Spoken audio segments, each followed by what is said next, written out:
Hello everyone, welcome back to this new video. साथियों, आप सभी का स्वागत है इस प्राचीन इतिहास के कंप्लीट रिवीजन सीरीज़ में। दोस्तों, ये वीडियो बहुत ही इंपॉर्टेंट होने वाला है। जो भी आप एग्ज़ाम दे रहे हैं, चाहे पीसीएस हो, आरओआर हो, कोई भी एग्ज़ाम दे रहे हैं, उसमें प्राचीन इतिहास क्यों कह रहे हैं कि मोस्ट इंपॉर्टेंट है, अभी आपको समझ में आएगा।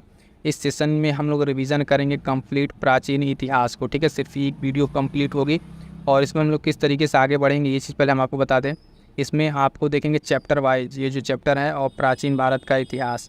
यहाँ पे आपके जो है जितने भी पीवाईक्यू, खास करके हम बताएं यूपी पीसीएस, ठीक है, यूपी पीसीएस या उत्तर प्रदेश के जितने सारे एग्जाम से आरओ जितने भी हैं, उसमें जितने भी आप एग्ज़ाम देंगे, उसमें से अगर प्राचीन इतिहास से कोई प्रश्न आया है तो उन सबका कंप्लीट एक निचोड़ आपको इस वीडियो में आपको मिलने वाला है। ठीक है, तो शुरू से लेकर अंत तक कंप्लीट वीडियो देखिएगा। इसको देखने के बाद के जितने पीवाईक्यू आपके होंगे कभी गलत नहीं होंगे, सारे के सारे आपके इससे पीवाईक्यू आपको यहाँ पे कंप्लीट कर दिए जाएंगे। और 1 बाय 1 करके सबसे पहले देखिएगा आपको पाषाण काल, ठीक है, सिंधु सभ्यता, ठीक है, वैदिक काल, बौद्ध धर्म, है ना। उसके बाद से आप देखेंगे चैप्टर वाइज देखते जाइए, जैन धर्म, शैव भागवत धर्म, 6वीं शताब्दी का जो महाजनपदाज काल है वो, यूनानी आक्रमण, मौर्य साम्राज्य, मौर्योत्तर काल। उसके बाद से हम देखेंगे साथियों यहाँ पे गुप्त और गुप्तोत्तर काल, प्राचीन भारत में स्थापत्य, दक्षिण भारत का शासन, चोल, चालुक्य, पल्लव, इन सबको देखेंगे। उसके बाद से प्राचीन इतिहास के साहित्य एवं साहित्यकार को देखेंगे। जो इतने महत्वपूर्ण प्रश्न बन चुके हैं कंप्लीट आपको यहाँ पे एकदम से कंप्लीट करा दिया जाएगा। उसके साथ साथ एक पूर्व मध्य काल है और लास्ट में मिसलिनियस, आपको विविध जो करके रहता है मिसलिनियस वाला पार्ट, वो भी करा दिया जाएगा। तो फटाफट से आप पूरे सेशन को देखिए और कमेंट करके अपनी राय जरूर बताइए कि सेशन आपको कैसा लगा। इसके बाद से किस सब्जेक्ट की और कंप्लीट एक वीडियो बनाई जाए, इसी तरीके से करके सारे सब्जेक्ट के आप देखेंगे बनाया जाएगा। लेकिन जिसका कमेंट पहले होगा, ठीक है, उसी सब्जेक्ट पे पहली वीडियो बन के फिर से अगली आएगी। इसके पहले ज्योग्राफी के लिए कहा जा चुका है और आप लोगों को भी कोई अगर सब्जेक्ट है तो आप लोग बता दीजिएगा। और इसके साथ साथ ही अपनी तैयारी को आप लोग जारी रखिए, रिवीजन करते रहिए। और बता दें पीडीएफ के लिए, हम बता दें पीडीएफ के लिए आप टेलीग्राम ज्वाइन कर लीजिएगा, लिंक डिस्क्रिप्शन में है। और भी जो अदर सीरीज इस चैनल पर चलाई जा रही है आपके लिए बहुत ही महत्वपूर्ण साथी हो, तो उसको ज्वाइन जरूर कीजिएगा, देखिएगा और अपने एक्सपीरियंस को शेयर ज़रूर कीजिएगा। तो चलिए फटाफट से स्टार्ट करते हैं 1 बाय 1 करके इसमें अपने सेशन को। ये है कि आप देखेंगे यहाँ पे कि सेगमेंट वाइज आपको सारी चीज़ मिलेंगे। और 1 लाइनर, तो ये स्पेशली हेल्पफुल उनके लिए जो अपना पीवाईक्यू यानी प्रीवियस ईयर जो क्वेश्चंस हैं उनके अगर आप नोट्स नहीं बना पाएँ, ठीक है, तो आप सिंपली इसको वीडियो को देखने के बाद से आप यहाँ सब नीचे जो कंप्लीट कर सकते हैं। और एक साथ और साथियों कि जो लोग टेलीग्राम से नहीं जुड़े वहाँ से जुड़िए, इसकी पीडीएफ हम आपको वहाँ पे प्रोवाइड करा चुके हैं, एक बार वहाँ से पढ़िए, ठीक है। फिर देन इसके बाद आप सेशन कीजिए। दोनों तरीके जब आप करेंगे, पढ़ के रिवीजन करेंगे क्लास को, तो आपके लिए काफ़ी हेल्पफुल होने वाला है। चलिए यहाँ से हम स्टार्ट करेंगे और जो क्वेश्चन आए हुए हैं प्राचीन इतिहास सेगमेंट हमारा आप यहाँ पे है, ठीक है। यहाँ से देखेंगे कौन कौन से प्रश्न आए हुए हैं। इसका क्या है कि यहाँ पे 1 लाइनर एक साइड दिया हुआ और इधर एग्जाम्स के नाम दिए हुए हैं, ठीक है। तो 1 बाय 1 करके इसको थोड़ा सा हम जूम कर लेते हैं ताकि इस साइड देखिए एग्जाम्स दिया हुआ है, ठीक है। तो एग्जाम्स वाले पर उतना फोकस नहीं है, आपको यहाँ पे हम प्रश्न दिखाते हैं ताकि आपको ज़्यादा क्लियर रहेगा, ठीक है। तो पहला हमारा टॉपिक यहाँ पे है, देखेंगे कि प्रागैतिहासिक संस्कृतियाँ, ठीक है। यहाँ से कौन कौन से क्वेश्चन आए हुए हैं अब तक, उनको ध्यान में रखना है, ठीक है। तो देखिए पहला यहाँ पे दिया हुआ है कि मध्य पाषाणी स्थलों को भौगोलिक दृष्टि से इसको अरेंज करना था। तो इसमें क्या क्या था, क्रम देख लीजिएगा, पश्चिम से लेकर पूर्व तक था, ठीक है। तो अगर भौगोलिक दृष्टि से देखेंगे तो वेस्ट से लेकर ईस्ट तक इसको अरेंज करना था। इसमें महदहा, ठीक है, लेखियाँ, पैसरा और बीरभानपुर, ये चारों हैं। ये पीसीएस में क्वेश्चन आया हुआ था, ठीक है। यहाँ आप देख सकते हैं मेंस में और प्रीलिम्स में। फिर अगला यहाँ पे है, देखिए यहाँ पे इसको मैच करना था। इसमें क्या पूछ रहा था, तो मैच करना था पुरातात्विक स्थल था और वर्तमान स्थल था। तो नेवासा जो है ये हो जाएगा आपका महाराष्ट्र का, है ना। ईशमपुर अगर देखेंगे तो कर्नाटका में, और डिडवाना राजस्थान, और गुडियाम गुफा तमिलनाडु। तो ये क्या है, बेसिकली पुरातात्विक स्थल थे और इनको वर्तमान समय में इनको क्या करना था, मैच करना था। ये था यूपी पीसीएस प्रीलिम्स 2023 का। इसी तरीके से देखेंगे जो आयोग है, ठीक है, क्या करता है, क्वेश्चन को एक दूसरे से मिक्स करके इसमें बनाता है, उसी से क्वेश्चन बनाता है। तो ये सारे क्वेश्चन आपको तैयार होने चाहिए थे, ठीक। जो कहते हैं लोग कि पीवाईक्यू एकदम से तैयार कर लिए, तो यहीं से क्वेश्चन बनेंगे। और एक जो इसकी सीरीज है एमसीक्यू की, ठीक है, जो एग्जैक्ट यूपी पीसीएस के फॉर्मेट पे है, वो भी चल रही है, चैनल पर अवेलेबल है, आप उसको जाके देख लीजिएगा ज़रूर, ठीक है। अब यहाँ से देखिए कि प्राचीन काल में आर्यों के जीविकोपार्जन के मुख्य साधन क्या था। तो उस समय क्या था, शिकार था। प्राचीन काल की बात की जा रही है यहाँ पे, ठीक है। अगला पॉइंट है हमारे पास कि वह स्थल जहाँ से प्राचीनतम अस्थायी जीवन के प्रमाण मिले हैं। तो कौन सा स्थल है, मेहरगढ़, ठीक है। मेहरगढ़ को याद रखेंगे, मेहरगढ़। अगला पॉइंट है हमारे पास कि गंगा घाटी में धान की खेती का प्राचीनतम प्रमाण मिला है और वो किस जगह से, तो लहुरा देव से। ये क्वेश्चन कई बार अलग अलग तरीके से पूछा हुआ कि देखेंगे कि भारतीय उपमहाद्वीप में ठीक है, प्राचीनतम धान की खेती या खेती के प्रमाण कहाँ मिले, तो वहाँ पे भी उस केस में भी लहुरा देव जो है आपका यहाँ पे आंसर हो जाएगा। मध्य पाषाणिक स्थल के बारे में बात करेंगे, पशुपालन साक्ष्य कहाँ से उपलब्ध हुए हैं, तो बागोर से, ठीक है, बागोर स्थल से ये प्राप्त हुए हैं। नेक्स्ट पॉइंट है हमारे पास कि मध्य पाषाण काल में पशुपालन के प्रमाण मिले हैं कहाँ से, लेखनिया से, ठीक है, लेखनिया से मिले किसके, पशुपालन के प्रमाण। मध्य पाषाणिक अगर प्रसंग में देखेंगे पशुपालन के प्रमाण, फिर तो आदमगढ़, दोनों ध्यान दीजिएगा, थोड़ा सा अंतर है यहाँ पे, इस चीज़ को समझिएगा, ठीक है। यहाँ पे मध्य पाषाणिक, ठीक है, पशुपालन के प्रमाण, ठीक है, और ये मध्य पाषाणिक प्रसंग में पशुपालन के प्रमाण, ठीक है, तो आदमगढ़ और ये लेखनीय, ठीक है। अगला पॉइंट है हमारे पास साथियों, उत्खनित प्रमाणों के अनुसार पशुपालन प्रारंभ हुआ था कब से, तो मध्य पाषाण काल में। मृत्यु रहित जो है मृत्यात रहित, ठीक, नवपाषाणिक स्तर में आया जो प्रकाश में, ये गुफरा काल से, ठीक है। इस वगैरह यहाँ साइड में देखें किस किस एग्जाम्स के हैं, पीसीएस प्रीलिम्स, ठीक है, मेंस के, बीओ एग्जाम्स की, पीपीसीएस के एग्जाम्स के, तो इस तरीके से एग्जाम्स में सारे पूछे हुए हैं, ठीक है, इंपॉर्टेंट है सारे के सारे। अगला पॉइंट हमारे पास है कि खाद्यान्नों की कृषि सर्वप्रथम प्रारंभ हुई थी, कब प्रारंभ हुई थी, देखेंगे नवपाषाण काल में, ठीक। नवपाषाण कालीन गर्त निवासों के अवशेष कहाँ से मिले थे, तो बुर्जहोम गुफर काल से, ठीक है, गुफरा, ठीक है, यहाँ से गुफराल से यहाँ पे मिले थे किसके, नवपाषाण काल के। राख का टीले की अगर बात करेंगे तो ये नवपाषाणिक स्थल कहाँ संबंधित था, संगनकल्लू, ठीक है, संगनकल्लू से संबंधित है ये। भारतीय उपमहाद्वीप में धान की खेती के प्राचीनतम साक्ष्य कहाँ से मिले, तो विंध्य क्षेत्र, ठीक, तो ये प्राचीनतम धान की खेती विंध्य क्षेत्र से। मानव द्वारा सर्वप्रथम कौन सा प्रयुक्त अनाज था, तो जौ था, जो मानव द्वारा सर्वप्रथम अनाज था प्रयुक्त, वो कौन सा था, जौ था, ठीक है। वस्त्रों के लिए कपास की खेती आरंभ करने, ठीक है, सबसे पहले किया गया है कपास की खेती कहाँ पे, तो भारत में, ठीक है, कपास की खेती का सबसे पहले प्रारंभ किसके लिए, वस्त्रों के लिए किया गया था, भारत से। अगला पॉइंट है हमारे पास, बृहद पाषाण स्मारकों की पहचान की गई, तो मृतकों को दफनाने के स्थान के रूप में एक ही कब्र, जहाँ से मोस्ट इंपॉर्टेंट लगेगा, कितनी बार पूछा हुआ है, एक ही कब्र से 3 मानव कंकाल निकले हैं दमदमा से। इसमें वही प्रश्न है जो परीक्षा में आए हुए हैं, विभिन्न जो एग्ज़ाम्स है डिफरेंट तरीके के, उन सभी एग्जाम्स में आए हुए प्रश्न हैं। भारत, अगला पॉइंट देखिए, ये विंध्य क्षेत्र हो गया, एक ही कब्र वाला, देखिए विंध्य क्षेत्र के वह शिलाश्रय जहाँ से सर्वाधिक मानव कंकाल मिले, तो लेखनिया, ठीक है, लेखिया। भारत में वह शिलाश्रय जहाँ से सर्वाधिक चित्र प्राप्त हुए, तो भीमबेटका वाला, ठीक है, भीमबेटका, रायसनगंज, अब्दुल्लागंज, मध्य प्रदेश का। दधेरी एक पर्वतीय हड़प्पीय पुरास्थल है, तो पंजाब का है, ठीक। अगला पॉइंट देखते हैं, पंजाब वाला हो गया ये, ठीक है। ताम्रपाषाणिक स्थल नौदा टोली स्थित है कहाँ पे, मध्य प्रदेश में। गैर मृद भांडिक पात्र जो इंडस वैली का था, उसका नामकरण हुआ था हस्तिनापुर, ठीक है।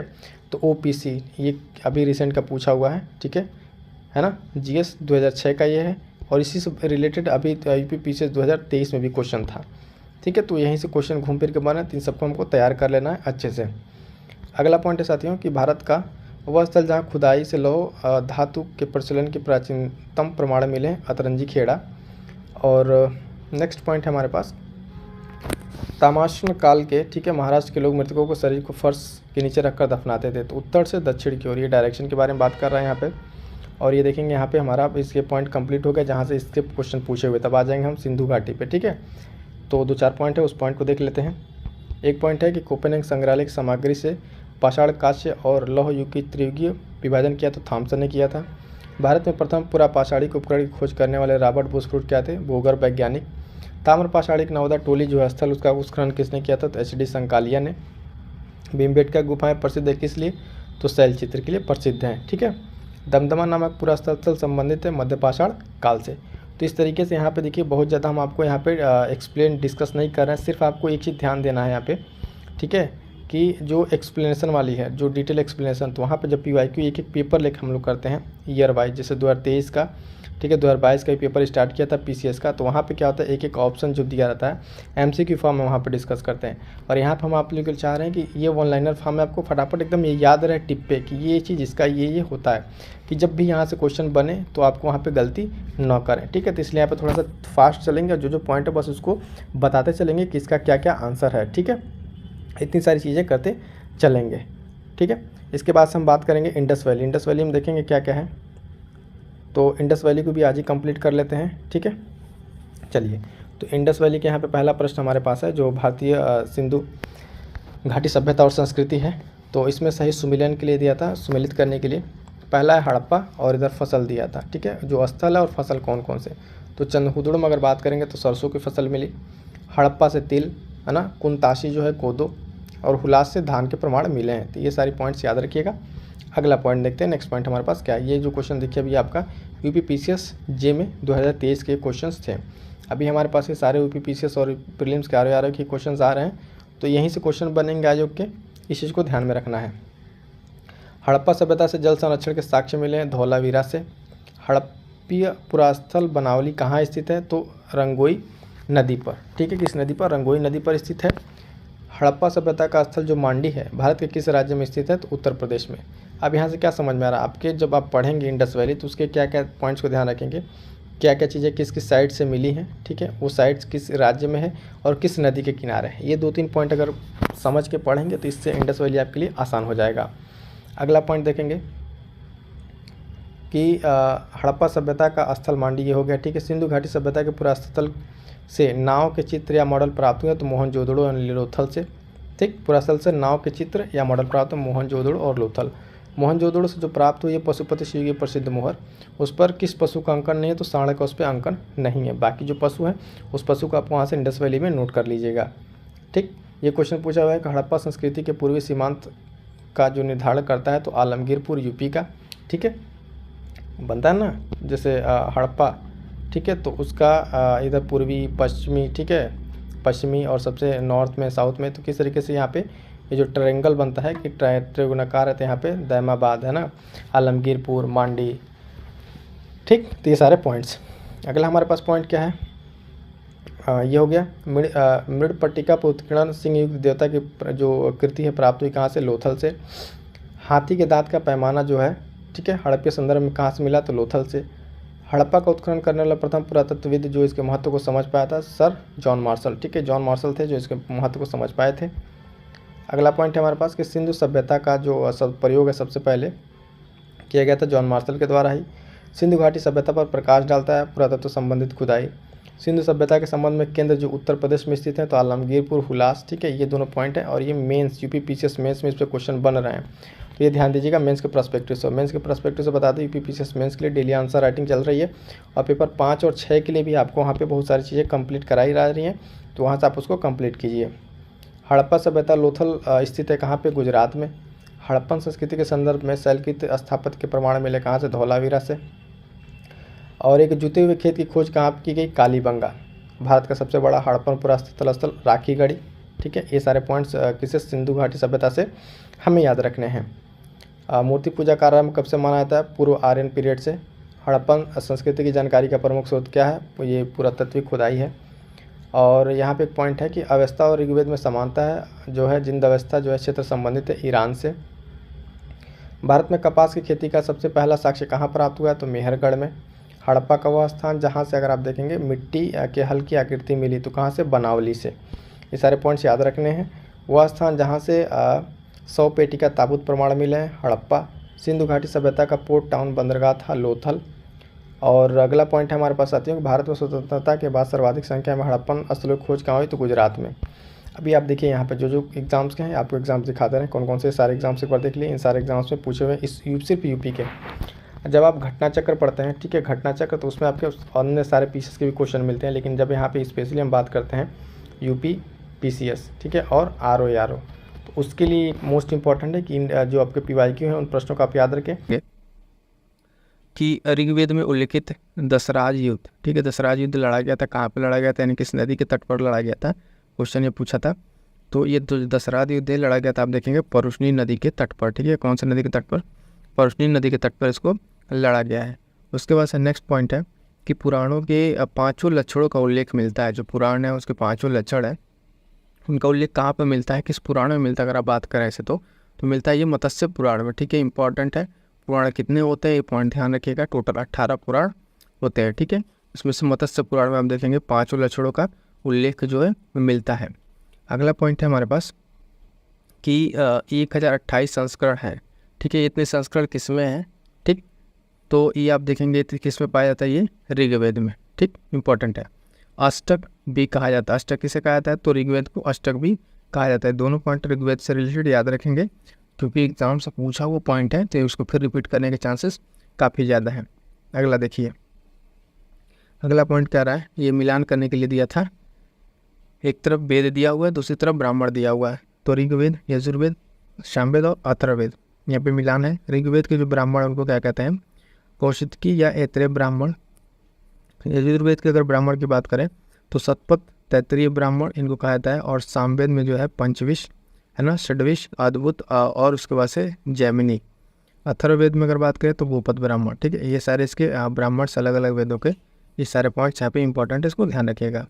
अगला पॉइंट देखेंगे कि एक वेदांग नहीं है। ठीक, मतलब क्या इसमें वेदांग नहीं है ऑप्शन के अकॉर्डिंग, तो यहाँ पे देखेंगे ये जो है स्मृति। ठीक है, स्मृति क्या है, एक वेदांग नहीं है।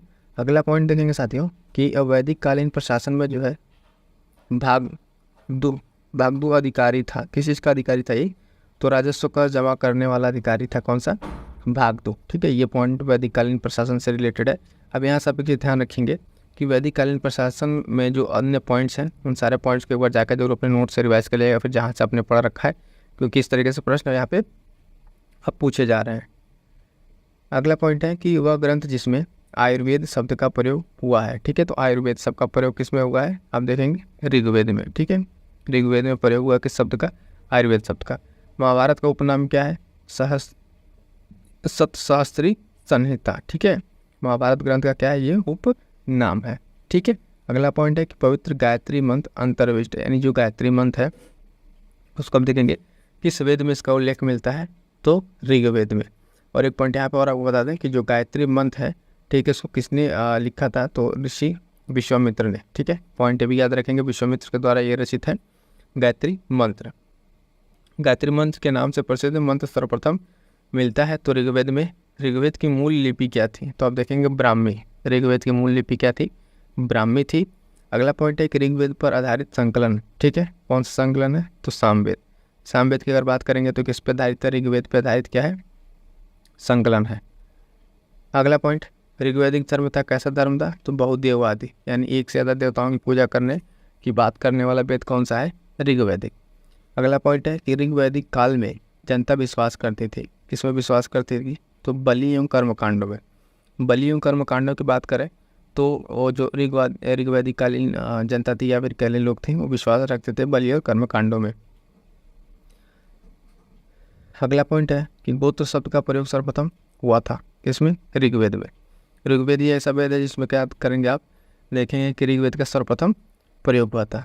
ऋग्वेद में अगर बात करें सर्वाधिक संख्या में कौन से मंत्र संबंधित है, यानी किस देवता से संबंधित है, तो इंद्र से संबंधित है। इंद्र देवता से संबंधित देखेंगे सबसे ज़्यादा मंत्र किस पे हैं, किसमें, ऋग्वेद में। ठीक है, अगला पॉइंट देखते हैं, इंद्र हो गया। ठीक है, सबसे प्राचीन वेद की अगर बात करें तो भी क्या है, ऋग्वेद है। वो वैदिक ग्रंथ जिसमें वर्ण व्यवस्था का सर्वप्रथम उल्लेख मिलता है तो ऋग्वेद। ये सारे पॉइंट देखिए, सिर्फ एक ऋग्वेद से रिलेटेड कितने सारे पॉइंट्स पूछे हुए हैं।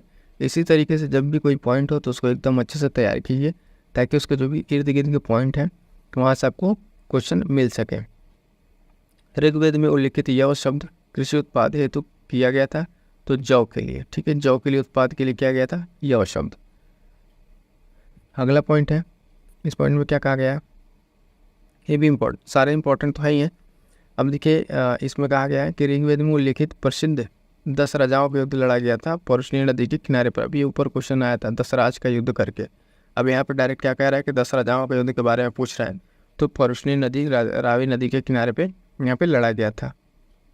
ऋग्वैदिक काल के प्रारंभ में महत्वपूर्ण मूल्यवान संपत्ति क्या समझा जाता था, तो गाय को। ठीक है, और इस गाय को क्या कहा जाता था, अघन्या। ठीक है, अघन्या।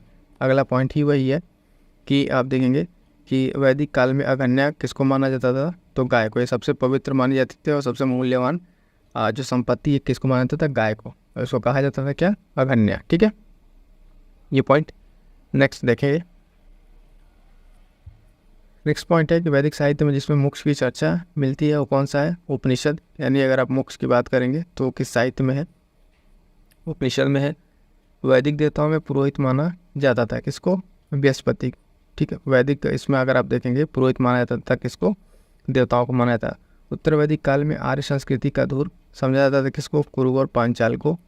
और वैदिक कर्मकांड में होता का संबंध किससे है, ये जो टर्म है होता, इसका संबंध किससे है, ऋग्वेद से है। ठीक है, तो इस तरीके से टर्मोलॉजी भी इम्पोर्टेंट है और बाकी किस तरीके से अदर क्वेश्चन बन रहे हैं इसको भी ध्यान में रखते हुए चलना है। ऋग्वेद में मातेत्मा, ठीक है, मातेतमा और देवीतमा और नदीतमा संबंधित किया गया किससे, ये सरस्वती नदी को संबंधित किया गया है अलग अलग इस तरीके से नामों से। अगली बार हो सकता है कि क्वेश्चन में एग्जाम में आपसे डायरेक्ट क्या पूछ ले, कोई एक नाम दे दे, नदीतमा दे दे और पूछे कि ये किससे संबंधित है, 4 नदियों का ऑप्शन दे दे, ठीक है, सरस्वती दे दे, रावी परोशनी करके दे दे, तो ये सब चीज़ें यहाँ पे हो सकती हैं। अगर अगला पॉइंट है कि शुक्ल यजुर्वेद की संहिता जो है वो आजंस नहीं, ठीक है, इस पॉइंट पर ध्यान रखेंगे।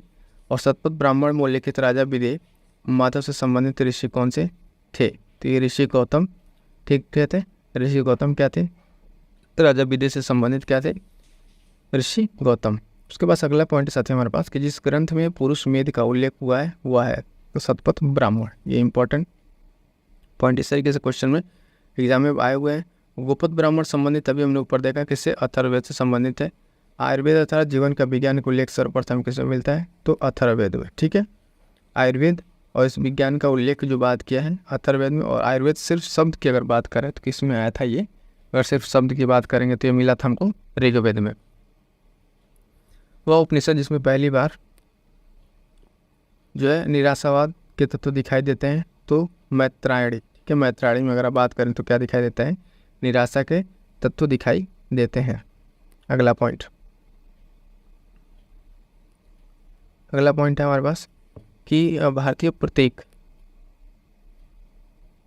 जो भारतीय प्रतीक है उसको उत्कीर्ण संयुक्त में जैसे किससे लिया गया है, तो आप देखेंगे मुंडकोपनिषद, यानी कि ये जो उपनिषद का स्पेशल नाम है मुंडकोपनिषद से लिया गया, क्या भारतीय जो सत्यमेव जयते हैं उसको लिया गया है। जिंद अवस्था ऋग्वेद में समानता है, जिंद अवस्था संबंधित है ईरान से, ठीक है, जिंद अवस्था कहाँ से संबंधित है, ये ईरान से संबंधित है। प्राचीन भारत में निशाका, ठीक है, निशाका के नाम से जाने जाते थे क्या, स्वर्णाभूषण।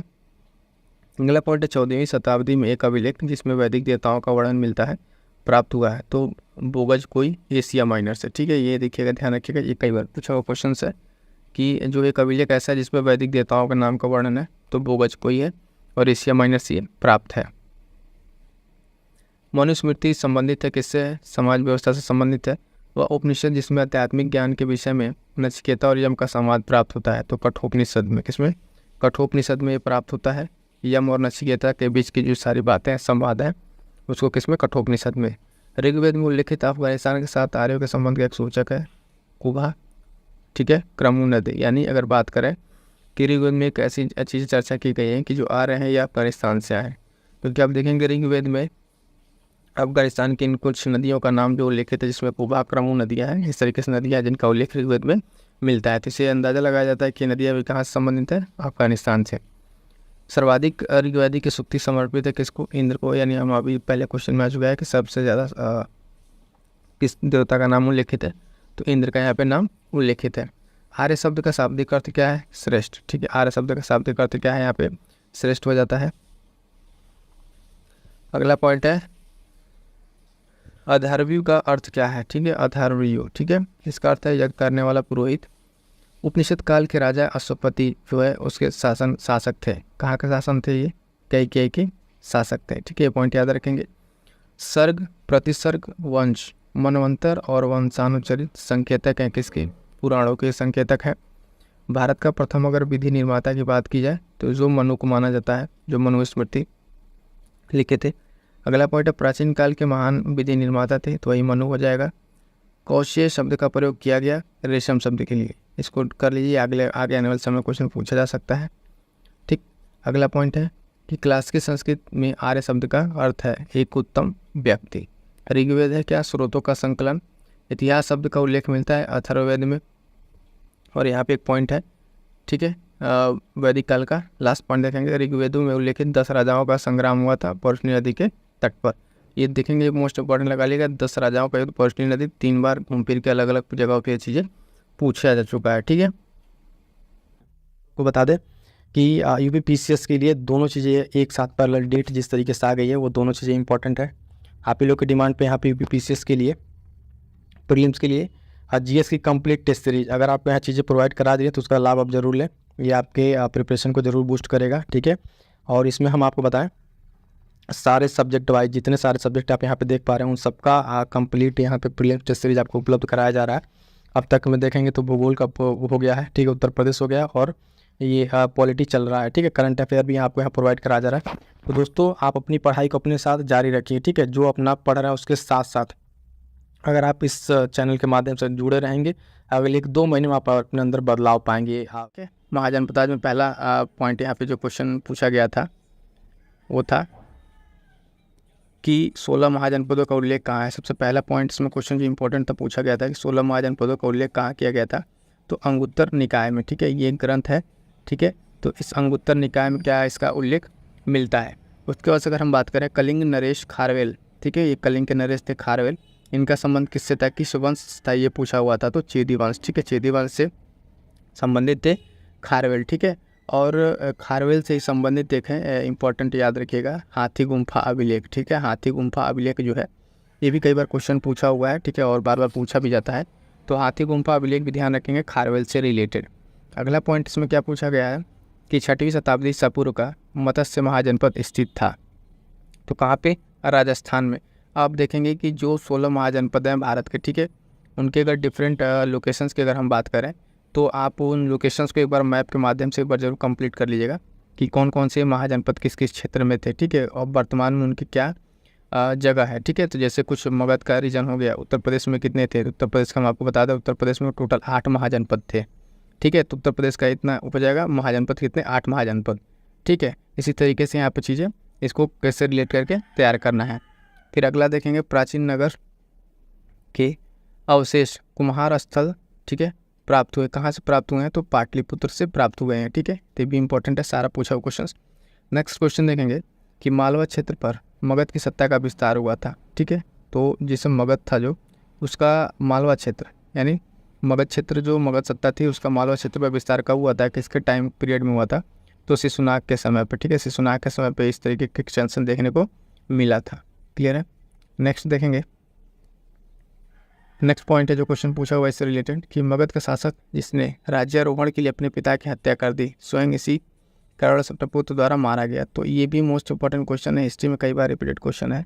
इसको पितृहंता के भी नाम से जाना जाता है, अजातशत्रु, ठीक है, अजातशत्रु। इसका एक और नाम है, याद रखिएगा, कुनिक, ठीक है, कुनिक, ये नाम पूछा हुआ है, कुनिक इसका नाम है, अजातशत्रु का ही नाम है, और इसको इतिहास में पितृहंता के नाम से जाना जाता है। और ठीक इसी तरीके से इसके पुत्र ने भी इसकी हत्या कर दी थी, तो ये याद रखिएगा अजातशत्रु को, ठीक है, पितृहंता के नाम से जाना जाता है, ठीक है।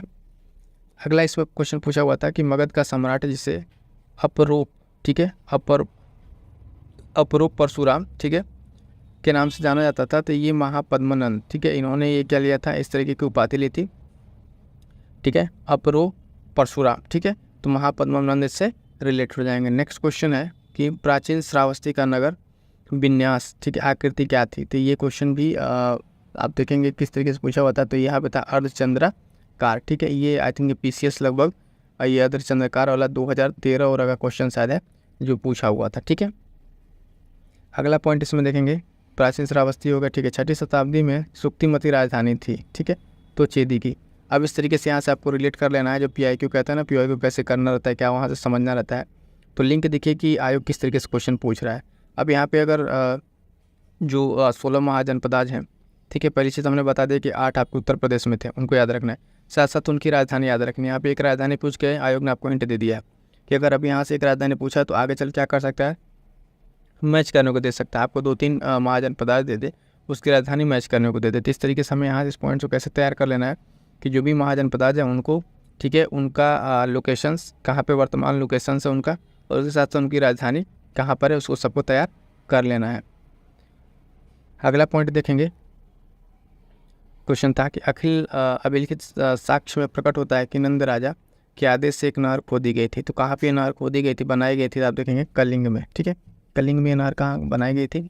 अगला है उदयन वासदत्ता की दंत कथा जो है संबंधित है, ठीक है, ये उदयन और वासदत्ता की जो कथाएं हैं, ठीक है, ये किससे संबंधित है, तो कौशाम्बी से। ध्यान देंगे किससे, कौशाम्बी से संबंधित है। इस तरीके की जो भी इतिहास में कुछ घटनाएं हैं या फिर नाटक हैं, इस तरह के जो उस पे वर्णन है, किताबें हैं, उन किताबों को भी आप अच्छी तरीके से एक तरह से तैयार करते चले तो आपके अपकमिंग एग्जाम्स के लिए काफ़ी हेल्पफुल होगा। अब देखते हैं प्राचीन मगध में, ठीक है, प्राचीन भारत में मगध साम्राज्य की सबसे प्रारंभिक राजधानी क्या थी? तो पाटलिपुत्र, ठीक है। यहाँ पे पाटलिपुत्र का नाम दिया हुआ ऑप्शन जो आयोग ने सही माना है, ठीक है, पाटलिपुत्र। क्लियर है। अब यहाँ से हमारा अगला टॉपिक स्टार्ट हो जाएगा, धार्मिक आंदोलन, ठीक है। धार्मिक आंदोलन में कौन कौन सा आंदोलन हमें आप पढ़ेंगे, ये धार्मिक आंदोलन हमारा स्टार्ट होगा। इसमें जैन धर्म, ठीक है, उसके बाद से बौद्ध धर्म, ठीक है, उसके बाद से भागवत संप्रदाय, देन उसके बाद से हम लोग प्रोसीड करेंगे किस पे, आगे मॉरल वगैरह पे प्रोसीड करेंगे। पहले यहाँ से हम लोग देखते हैं कि जैन से रिलेटेड कौन कौन से क्वेश्चन जो हमारे उत्तर प्रदेश के एग्जाम से पूछे हुए हैं उनको एक तरीके से हम लोग कंप्लीट करते हुए आगे बढ़ेंगे। जैन धर्म, पहले क्वेश्चन पूछा था कि जैन कल्पसूत्र की रचना की थी किसके द्वारा? जो जैन कल्पसूत्र इसकी रचना की गई थी तो भद्रबाहु के द्वारा, ठीक है, भद्रबाहु ने इसकी रचना की थी जैन कल्पसूत्र की। अगला पॉइंट है यहाँ पे कि भारत में पाल काल में एक महत्वपूर्ण अध्ययन केंद्र था, तो क्या था? विक्रमशिला, ठीक है, विक्रमशिला एक महत्वपूर्ण, ठीक है, इसकी विक्रमशिला की स्थापना किसने की थी? इसको गोपालन, ठीक है, इसकी स्थापना की थी। और साथ साथ जो भी महत्वपूर्ण यूनिवर्सिटीज़ हैं जैसे विक्रमशिला हो गया, ठीक है, और ये पाटलिपुत्र अपना तक्षशिला हो गया, किस तरीके से वहाँ पे क्या थे? महत्वपूर्ण प्राचीन में अध्ययन के केंद्र रहे थे, ठीक है। नेक्स्ट अब देखेंगे कि विक्रमशिला विश्वविद्यालय के अति महत्वपूर्ण आचार्य थे, यानी विक्रमशिला जो विश्वविद्यालय है उसके कौन कौन से इंपॉर्टेंट आचार्य थे, तो उन आचार्यों का नाम यहाँ पे दिया हुआ है, विरोचन, अतीश, दीपांकर तथा रत्नाकर शांति। ये लोग क्या थे? विक्रमशिला विश्वविद्यालय क्या थे? महत्वपूर्ण आचार्य थे। इसी तरीके से क्वेश्चन पूछा हुआ था कि तक्षशिला, ठीक है, तक्षशिला महाविद्यालय या विश्वविद्यालय के जो आचार्य थे उनके बारे में पूछा हुआ था, तो उस पर एक नाम तो आपको ऐसे पता है, आचार्य चाणक्य, ठीक है। अगला पॉइंट देखते हैं जो क्वेश्चन पूछा हुआ है, यहाँ पे सुमेलित करने पूछा था और यहाँ पे सुमेलित है, ठीक है, स्थल है और तीर्थंकर जो उससे संबंधित है, ठीक है, उनको दिया हुआ, यानी किस किस स्थल से जो जैन धर्म के कौन कौन से तीर्थंकर थे, ठीक है, उनका यहाँ पे पूछा हुआ है। तो श्रावस्ती स्थल जो है संभवनाथ से रिलेटेड है, काकंदी जो है स्थल ये किससे रिलेटेड है? सुविधानाथ से। अयोध्या अगर आप देखेंगे तो ऋषभनाथ से, और पभोषा देखेंगे तो पदम प्रभु से, ठीक है। एक क्वेश्चन का पैटर्न नहीं होगा, एक अलग पैटर्न यहाँ पे जो पूछता है कि यहाँ पे संबंधित तीर्थंकर दे देता है और से संबंधित जो है आप देखेंगे कि कौन कौन सा वहाँ पे से यहाँ पे सिंबल्स, ठीक है, तो सिंबल्स के बारे में पूछ लेता है, जैसे कि सर्प किन का सिंबल है, ठीक है, सांड किन का सिंबल है ना, इस तरीके से बाकी सिंबल पूछ लेते हैं। इस तरीके जैन तीर्थंकर वाले में ये क्वेश्चन इंपॉर्टेंट रख लेगा। दो एस्पेक्ट, एक तो उन लोगों का जन्म स्थली यहाँ पर हमने आपको बता दिया, और दूसरा आप जो अपने नोट्स इसको रिवाइज कर लेंगे कि किनका किससे रिलेटेड जो है, इनका क्या है, कौन कौन सा सिंबल है, ठीक है। इस तरह के क्वेश्चन भी पीसीएस में या बाकी अदर एग्जाम से पूछे जा रहे हैं। तक्षशिला विश्वविद्यालय का उत्खनन कराया था, किसने कराया था? तो जॉन मार्शल ने, ठीक है, जॉन मार्शल ने कराया था तक्षशिला विश्वविद्यालय का उत्खनन। महावीर का प्रथम अनुयायी कौन बना था? तो जमाली, ठीक है, जमाली ये बने थे। और अंत में जाकर भी फिर ये ब्रेक डाउन करेंगे जैन धर्म को भी, तो आगे इनका नाम फिर से इंपॉर्टेंट रहेगा। अगला क्वेश्चन पूछा हुआ था कि त्रिरत्न सिद्धांत इन डॉक्ट्रिन ऑफ थ्री ज्वेल्स जो है, सम्यक धारणा, सम्यक चरित्र, सम्यक ज्ञान, किस धर्म की महिमा, यानी किस धर्म से रिलेटेड? तो जैन धर्म से, ठीक है, जैन धर्म से। अगर आपसे पूछे कि मध्यमपात, ठीक है, मध्यमपात किस धर्म से रिलेटेड है? तो ये बौद्ध धर्म से हो जाएगा। अभी आगे हम लोग उसको करेंगे, ठीक है। आजीविक संप्रदाय के संस्थापक कौन थे? आजीविक संप्रदाय अगर आपसे पूछे, क्वेश्चन पूछा हुआ था, तो मखली गोपाल, ठीक है, मखली गोपाल या गोशाल करके नाम देता है इनका। तो आजीविक संप्रदाय के क्या थे? संस्थापक थे। प्रारंभिक जैन साहित्य में लिखा गया था, ठीक है, प्रारंभिक जैन साहित्य जो है किस भाषा में यहाँ पूछ रहा है, किस भाषा में बेसिकली लिखा गया था? तो अर्धमागधी भाषा में, ठीक है, अर्धमागधी भाषा में लिखा गया था प्रारंभिक जैन साहित्यों के बारे में अगर बात करें तो। यह अपनी एक संप्रदाय था, यह अपनी एक संप्रदाय था, किस धर्म का संप्रदाय था? तब देखेंगे जैन धर्म का एक ये संप्रदाय था। तीर्थंकर शब्द संबंधित है किससे? तो ये भी जैन धर्म से संबंधित है, ठीक है, जैन धर्म से संबंधित है। अगला पॉइंट देखेंगे, क्वेश्चन था कि जैन सभा जिसमें अंतिम रूप से श्वेतांबर का आगम का संपादन हुआ, तो पाटलिपुत्र। पाटलिपुत्र आप देखेंगे कि यहाँ से क्या हुआ है, श्वेतांबर का आगम हुआ है। प्रभासगिरी तीर्थस्थल जो है पूछा हुआ था, प्रभासगिरी तीर्थस्थल किससे रिलेटेड है? तो जैन धर्म से ये रिलेटेड है, ठीक है, प्रभासगिरी तीर्थस्थल, ठीक है। अगला क्वेश्चन पूछा होता है कि धर्म जो विश्व विनाशकारी प्रलय की अवधारणा में विश्वास नहीं करता। ठीक है, तो ये भी कौन सा है, जैन धर्म हो जाएगा। जैनियों की पवित्र पुस्तकें कहलाती हैं, जो जैन धर्म की पवित्र पुस्तकें हैं तो क्या कहते हैं, आगम सिद्धांत। ठीक है, क्या कहते हैं, आगम सिद्धांत कहते हैं। और दर्शन जिसने पुनर्जन्म के विश्वास को स्वीकार कर दिया, ठीक है, तो चारवाक। ठीक है, चारवाक जो दर्शन है इसने क्या किया है कि पुनर्जन्म में जो विश्वास यानी पुनर्जन्म को लेकर जो बातें कही गई है उसको ये नहीं मानता है। कौन सा, चारवाक नहीं मानता है। अब अगला हम आ गए हैं कहाँ पे, बौद्ध धर्म पे। ठीक है, जैन धर्म हमारा कंप्लीट होगा, उससे जो भी क्वेश्चन पूछे तो हमने यहाँ कंप्लीट कर लिए हैं। अब हम देखेंगे बौद्ध धर्म के बारे में। बौद्ध धर्म में देखिए सबसे पहला क्वेश्चन क्या पूछा हुआ था, बुद्ध के जन्मस्थल से रिलेटेड, तो लुम्बिनी, बुद्ध का जन्मस्थान लुम्बिनी। और बुद्ध की मृत्यु कहाँ हुई थी, तो उत्तर प्रदेश यानी कुशीनगर। ठीक है, कुशीनगर उस समय मल्लों की राजधानी थी। मल्लों की राजधानी उस समय उसको कुशीनारा बोलते थे। क्या बोलते थे, कुशीनारा। ठीक है, वर्तमान में इसको कुशीनगर बोलते हैं और ये उत्तर प्रदेश में स्थित है। बुद्ध के जीवन की घटना जिसको महाभिनिष्क्रमण के रूप में जाना जाता है, तो गृह त्याग। ठीक है, इनके गृह त्याग जो है महाभिनिष्क्रमण के रूप में जाना जाता है। गौतम बुद्ध ने अपना प्रथम प्रवचन दिया था तो सारनाथ में।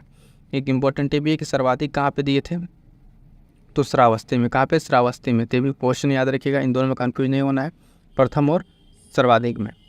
बुद्ध के जो उपदेश हैं वो संबंधित हैं आचरण की शुद्धता एवं पवित्रता से। ठीक है, बुद्ध के उपदेश किससे संबंधित है, तो आचरण की शुद्धता एवं पवित्रता से संबंधित है।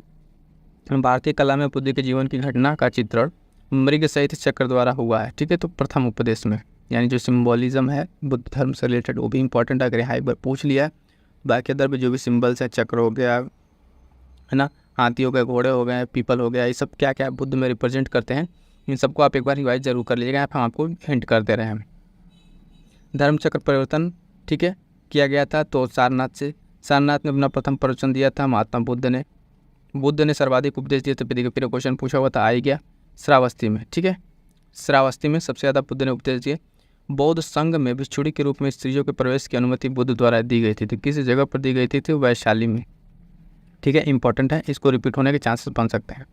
ध्यान दीजिएगा कि जो भिक्षुड़ी के रूप में स्त्री की वहाँ पे अनुमति दिए थे महात्मा बुद्ध, तो वो जगह था कौन सा, वैशाली। अगला देखिए, बुद्ध के जीवन काल में ही संघ का प्रमुख होना चाहते। कौन ऐसे व्यक्ति जो बुद्ध के जीवन काल में संघ प्रमुख होना चाहते, तो देवदत्त नाम के थे, जो क्या होना चाहते थे, बुद्ध के जीवन काल में ही क्या बनना चाहते थे, संघ के प्रमुख। बुद्ध द्वारा रूपांतरित अंतिम व्यक्ति, यानी बुद्ध के द्वारा ही, महात्मा बुद्ध के द्वारा अंतिम वो व्यक्ति जिसे बौद्ध धर्म में, ठीक है, बौद्ध धर्म में लिया गया, तो कौन सा, सुभद्र नाम के व्यक्ति थे, जिनको क्या किया था, बुद्ध के द्वारा अंतिम रूप से इस धर्म में इनको लिया गया था। त्रिपिटक क्या है, तो बुद्ध के उपदेशों का संग्रह। और ये त्रिपिटक क्या क्या है, ठीक है, त्रिपिटक आप देखेंगे बुद्ध के उपदेशों का संग्रह है। और बौद्ध धर्म में त्रिरत्न है, त्रिरत्न यहाँ भी आ गया, इंगित करता है, क्या इंगित करता है, तो बुद्धम, ठीक है, धम्मम और संघ। ठीक है, बुद्ध धम्म और संघ को रिप्रेजेंट करता है। यहाँ पे ऊपर भी था, तो वो जो नियुक्त करता है जैन धर्म का अलग है, यहाँ पे बौद्ध अलग है।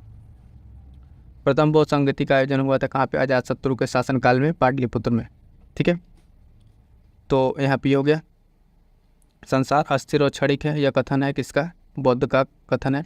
बौद्ध ग्रंथ जिसमें संघ के जीवन के नियम प्राप्त होता है, तो विनय पिटक। ठीक है, विनय पिटक ऐसा है जिसमें क्या है, बौद्ध संघ के जीवन के बारे में बताया गया है।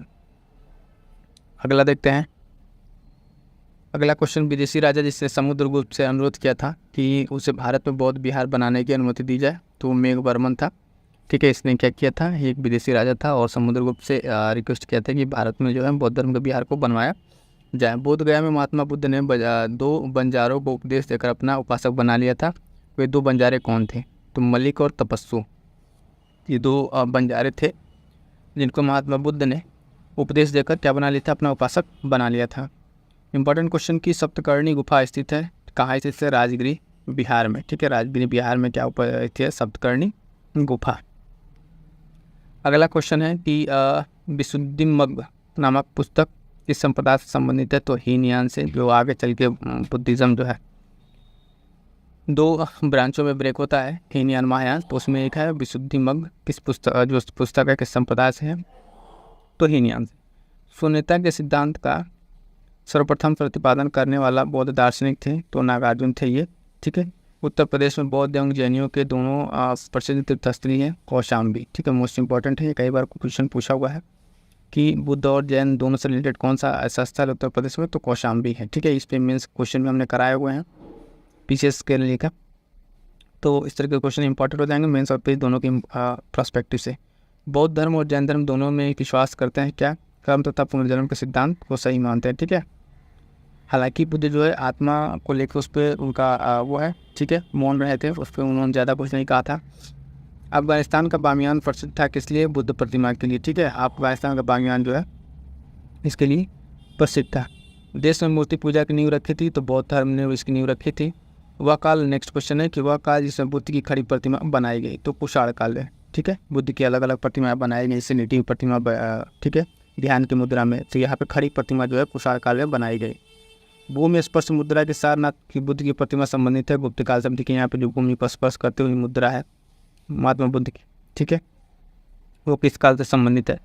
तो आप देखेंगे यहाँ पे गुप्त काल से संबंधित है। विक्रमशिला बिहार के संस्थापक कौन से? धर्मपाल। ठीक है, विक्रमशिला बिहार के जो संस्थापक थे कौन थे? धर्मपाल थे, जिसको ध्यान रखना है। स्तूप के उत्खनन में सारिपुत्र के अवशेष प्राप्त हुए थे, कहाँ से? सांची से। ठीक है, सांची से इसके अवशेष प्राप्त हुए थे, उसको ध्यान में रखना है। बौद्ध धर्म का जो पवित्र स्थल है जो निरंजना नदी पर स्थित है, बोध गया। ठीक है, और एशिया के अगला क्वेश्चन है कि एशिया के ज्योतिपुंज के तौर पे, एशिया के ज्योतिपुंज के तौर पे जाना जाता है, किनको जाना जाता है? गौतम बुद्ध को जाना जाता है। ठीक है, तो इस तरीके से क्वेश्चन देखिए। सबसे ज़्यादा अगर आप देखें, अगर आपको अगर इस तरह से पूछा जैन धर्म और बौद्ध धर्म के सबसे ज़्यादा पढ़ा जाए तो बौद्ध धर्म से आप देखा सबसे ज़्यादा क्वेश्चन पूछे हुए हैं, आज क्वेश्चन बन रहे हैं। नेक्स्ट क्वेश्चन है गौतम बुद्ध के समय का प्रसिद्ध वैद्य जीवक किसके दरबार से संबंधित था? तो बिंबिसार के से संबंधित था। ये बुद्ध कौशाम्बी में आए थे उदयन के राज्यकाल में, यानी बुद्ध जो है कौशाम्बी किसके काल में आए थे? तो उदयन के काल में आए थे। तिब्बत में बौद्ध धर्म के सुधार में महत्वपूर्ण भूमिका निभाने वाले उपाध्याय अतिश किस बिहार के प्रसिद्ध विद्वान थे? तो विक्रमशिला बिहार के। अगला क्वेश्चन है कि अर्धनारीश्वर मूर्ति में आधा शिव तथा आधा पार्वती प्रतीक है, किसका प्रतीक है? देव और उसकी शक्ति का, योग का प्रतीक माना जाता है। नेक्स्ट क्वेश्चन है कि गौतम बुद्ध ने प्रथम धार्मिक प्रवचन दिया था, तो सारनाथ में।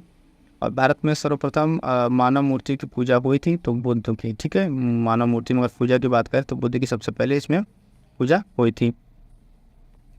नेक्स्ट देखेंगे कि भारतीय कला में बुद्ध के जीवन की वह घटना जिसका चित्रण मृग सहित चक्र द्वारा हुआ है, तो प्रथम उपदेश का हुआ है। ठीक है, हम यहाँ से स्टार्ट हो जाएगा भागवत और अदर। चलिए इसको भी कंप्लीट कर लेते हैं थोड़ा सा। भगवत संप्रदायों, ब्राह्मण धर्म संप्रदाय, ठीक है, इसके बारे में भी थोड़ा सा देख लेते हैं। इसमें पहला क्वेश्चन पूछा गया है कि भगवत गीता मूलतः महाभारत के अंश है। ठीक है, तो किस पर्व का? तो उसमें एक पर्व है भीष्म पर्व। ठीक है, भीष्म पर्व का हिस्सा है। नागार्जुन कोंडा शहर की स्थापना की गई थी, किसके द्वारा की गई थी? तो इक्ष्वाकु राजवंश के राजाओं के द्वारा की गई थी इस शहर की स्थापना। अगला देखिए, तो लेटेस्ट है, पूछा हुआ जो देव देवता थे और उनके ये पहचान की गई थी उनको मैच करने के लिए। तो यहाँ पर देखिए भगवान शिव त्रिशूल, भगवान विष्णु चक्र, गणेश, ठीक है, रस्सी या फंदा, और ये सरस्वती जी का क्या है? वीणा। ठीक है, तो इस तरीके से ये तो बहुत सिंपल क्वेश्चन था जिससे पूछा हुआ था। अगला ये इम्पोर्टेंट है, कई बार ये पूछा जा रहा है आयोग के द्वारा। ये दार्शनिक हैं और उनके दर्शन को लेकर। ठीक है, तो रामानुज का अगर दर्शन की बात करेंगे तो आप देखेंगे यहाँ पे कौन सा है? विशिष्ट द्वैत। ठीक है, माधवाचार्य की अगर बात करें तो द्वैत, निम्बकाचार्य द्वैताद्वैत, और वल्लभाचार्य शुद्ध द्वैत। ठीक है, तो ये कुछ फिलॉसफीज़ है जिनको आपको याद रखना है। आगे इस पर भी क्वेश्चन फिर से बन जा रहे हैं, तो इम्पॉर्टेंट इसको ध्यान में रखना है। अगला पॉइंट है कि मंडन मिश्र शिष्य थे किसके? कुमारिल भट्ट के शिष्य थे। नेक्स्ट है क्वेश्चन कि तुम्हारा अधिकार कर्म पर है, फल की प्राप्ति पर नहीं। यह कहा गया है, किस में कहा गया? तो गीता में कहा गया श्री कृष्ण के द्वारा। मोक्ष के साधन के रूप में ज्ञान कर्म तथा भक्ति को समान महत्व देता है। कौन देता है? श्रीमद् भागवत गीता। ठीक है, इस जो फिलॉसफी है किसकी है? गीता की फिलॉसफी है। ठीक है, भागवत धर्म से संबंधित प्राचीन अभिलेखीय साक्ष्य मिलता है हेलियोडोरस का बेसनार अभिलेख। ठीक है, ये इंपॉर्टेंट लगाइएगा, इस तरह का अभिलेख जो अगर पूछा हुआ है आयोग के द्वारा जिसके रिपीट होने के चांसेस काफ़ी हैं कि हेलियोडोरस का बेसनगर अभिलेख। अगर सिंपल या अगर आपसे पूछ ले कि बेसनगर का अभिलेख किससे रिलेटेड है, तो हेलियोडोरस से संबंधित है। ठीक है, अगला क्वेश्चन, आदि शंकराचार्य द्वारा स्थापित 4 मठ हैं, कहाँ स्थित है? तो जोशीमठ, ठीक है, द्वारिका, पुरी और श्रृंगेरी। ये 4 जो मठ हैं, ये 4 दिशाओं में अगर आप देखेंगे आदि शंकराचार्य द्वारा स्थापित थे, जोशी, द्वारिका, पुरी और श्रृंगेरी। ठीक है, नेक्स्ट क्वेश्चन पूछा होता है नयनार थे, ये क्या है? शैव धर्मानी यानी शैव धर्म को मानने वाले हैं, शैविज्म को मानने वाले हैं नयनार। ठीक है, और अलवार जो संत हैं अब देखेंगे वो वैष्णविज्म को मानने वाले होते हैं। तो नयनार और अलवार 2 साउथ के ग्रुप है, इसका आप अच्छे से ध्यान रखेंगे। फिर देखिए यहाँ सुमेलन कर दिया हुआ है, वही दिया वल्लभाचार्य, पुष्टि मार्ग, रामानुज, विशिष्टाद्वैत, माधवाचार्य द्वैत, ठीक है, द्वैतवाद, और शंकराचार्य अद्वैतवाद। ठीक है, तो ये इनकी फिलॉसफी रही है। देखिए पहला इसमें क्या कह रहा है कि मौर्य इतिहास के लिए अधिक प्रमाणिक माना जाता है। तो जो मौर्य इतिहास है, मौर्यकालीन इतिहास है, उस इतिहास को कैसे प्रमाणिक माना जाता है? तो उसके लिए माना जाता है विष्णु पुराण से। किससे? विष्णु पुराण जिसको माना जाता है। आंध्रों के इतिहास के लिए अधिक प्रमाणिक माना जाता है क्या? तो मत्स्य पुराण को। किसको? मत्स्य पुराण को। जो अलग अलग 18 पुराण है उसमें कुछ पुराण बहुत ही इंपॉर्टेंट है, जैसे विष्णु पुराण, मत्स्य पुराण, गरुड़ पुराण। ठीक है, तो इसमें से इस तरह की चीज़ों को भी ध्यान रखना है। ठीक, मौर्य काल में नेक्स्ट है, मौर्य काल में सदैव राजा के पास रहने वाले विश्व परीक्षक वैद्य को कहा जाता था। यानी जब मौर्य काल था उसमें तो राजा के पास हमेशा एक विश्व परीक्षक रहता था, वैद्य। उस वैद्य को एक अलग नाम दिया जाता था। ठीक है, ये क्वेश्चन पूछा हुआ है। देखिए उसको कहा जाता था जांगलीविद। क्या कहा जाता था? जांगलीविद कहा जाता था। ये हमेशा क्या है? राजा के पास रहता था। ठीक है, ये विश्व परीक्षक था और ये एक तरह का वैद्य था। ठीक है, शासक जो मौर्य राजवंश से संबंधित नहीं है, देख यहाँ पे अग्निमित्र है, ये शासक जो है ऑप्शन वहाँ पे जो दिया होगा क्वेश्चन, तो वहाँ पे 2-3 ऑप्शन दिए होंगे और मौर्य सम्राट से संबंधित बाकी चीज़ें दी होंगी। तो वहाँ पे देखेंगे उसमें ऑप्शन के अकॉर्डिंग अग्निमित्र वहाँ का शासक नहीं है। अशोक के स्तंभ लेखों के लिए पत्थर निकाला जाता था। जो अशोक का स्तंभ है ये इंपॉर्टेंट है, उसके लिए पत्थर कहाँ से निकाला जाता था? तो इंपॉर्टेंट पॉइंट देखिएगा, चुनार से। ठीक है, चुनार खान से ये सारे पत्थर निकाले जाते थे। ठीक है, अगला है कि अशोक का वह शिलालेख जो धार्मिक संश्लेषण समन्वय के बारे में कहता है। यानी अशोक के जो सारे शिलालेख हैं, ठीक है, उसमें से एक 12वां शिलालेख है, वो बात करता है साथियों किस चीज़ के बारे में? तो बात करता है धार्मिक संश्लेषण के बारे में। किसमें? धार्मिक संश्लेषण के बारे में बात करता है 12वां शिलालेख। ठीक है, नेक्स्ट है क्वेश्चन कि सम्राट अशोक ने अपने राज्याभिषेक के बाद कलिंग पर विजय प्राप्त किया था। ठीक है, तो जब ये सम्राट अशोक थे तो इन्होंने अपने जो राज्याभिषेक के राजा बनने के बाद कितने वर्ष बाद जो है कलिंग का युद्ध पे इन्होंने विजय प्राप्त की थी? लगभग 8 वर्ष बाद। ठीक है, 8 वर्ष बाद इन्होंने क्या किया था? कलिंग पे विजय प्राप्त की थी। प्राकृतिक भाषा के पोषक थे, यानी प्राकृत भाषा के इनके काल में बहुत ज़्यादा एकदम होना फलीभूत हुई थी। तो सातवाहन नरेश के, ठीक है, सातवाहन नरेश के काल में ये सब प्राकृतिक भाषा को संरक्षण ज़्यादा मिला था। कला के लोक पक्ष को अधिक प्रोत्साहन मिला। कब? तो वही सातवाहन काल में। ठीक है, कला के जो लोक पक्ष है उसको अधिक प्रोत्साहन मिला सातवाहन काल में। मथुरा मूर्ति कला शैली प्रारंभ हुई, ये कब से प्रारंभ हुई? कुषाण काल से। मोस्ट इंपॉर्टेंट लगाइएगा, ये क्वेश्चन फिर से पूछा जाने वाला है, बहुत ही बेहतरीन क्वेश्चन है कि मथुरा की जो मूर्ति कला शैली है वो प्रारंभ हुई थी कुषाण काल से। ठीक है, कुषाण के शासन काल से प्रारंभ हुई थी। इसको स्टार लगा लिया। PYQ में कुछ क्वेश्चन ऐसे होते हैं जिनको जो क्वेश्चन ना बार बार रिपीट होते हैं। ठीक है, तो उसी में से एक तरह का एक क्वेश्चन है कि मथुरा मूर्ति कला जो शैली कब से प्रारंभ हुई है? तो कुषाण काल से। ठीक है, अगला देखेंगे कि वे शासक जिन्होंने गिरनार क्षेत्र में जल संसाधन व्यवस्था की ओर ध्यान दिया। यानी जो गिरनार क्षेत्र में आप देखेंगे जल संसाधन के लिए व्यवस्था किया था, तो चंद्रगुप्त मौर्य था और अशोक था। ठीक है, उसी जो वहाँ का झीलें थी सुदर्शन लेक। ठीक है, कौन सी लेक थी? सुदर्शन झील थी, उसका रिनोवेशन आगे चल के, ठीक है, फिर करा जाएगा। तो भी अभी हमको आगे देखने को भी मिलेगा। ठीक है, अगला है कि राजा जिसके अभिलेख से सूचना मिलती है कि शाक्य मुनि बुद्ध का जन्म लुम्बिनी में हुआ था। ठीक है, तो किसके अभिलेख से पता चलता है? तो अशोक के अभिलेख से पता चलता है। सारनाथ का जो स्तंभ है उसका निर्माण किया गया था तो अशोक के काल में। ठीक है, अशोक के काल में। ये सारनाथ स्तंभ क्यों इंपॉर्टेंट है? यहीं से भारत का जो स्तंभ चिन्ह है, 4 लाइन चारों तरफ है, सत्यमेव जयते वाला, वो चिन्ह यहीं से लिया गया है।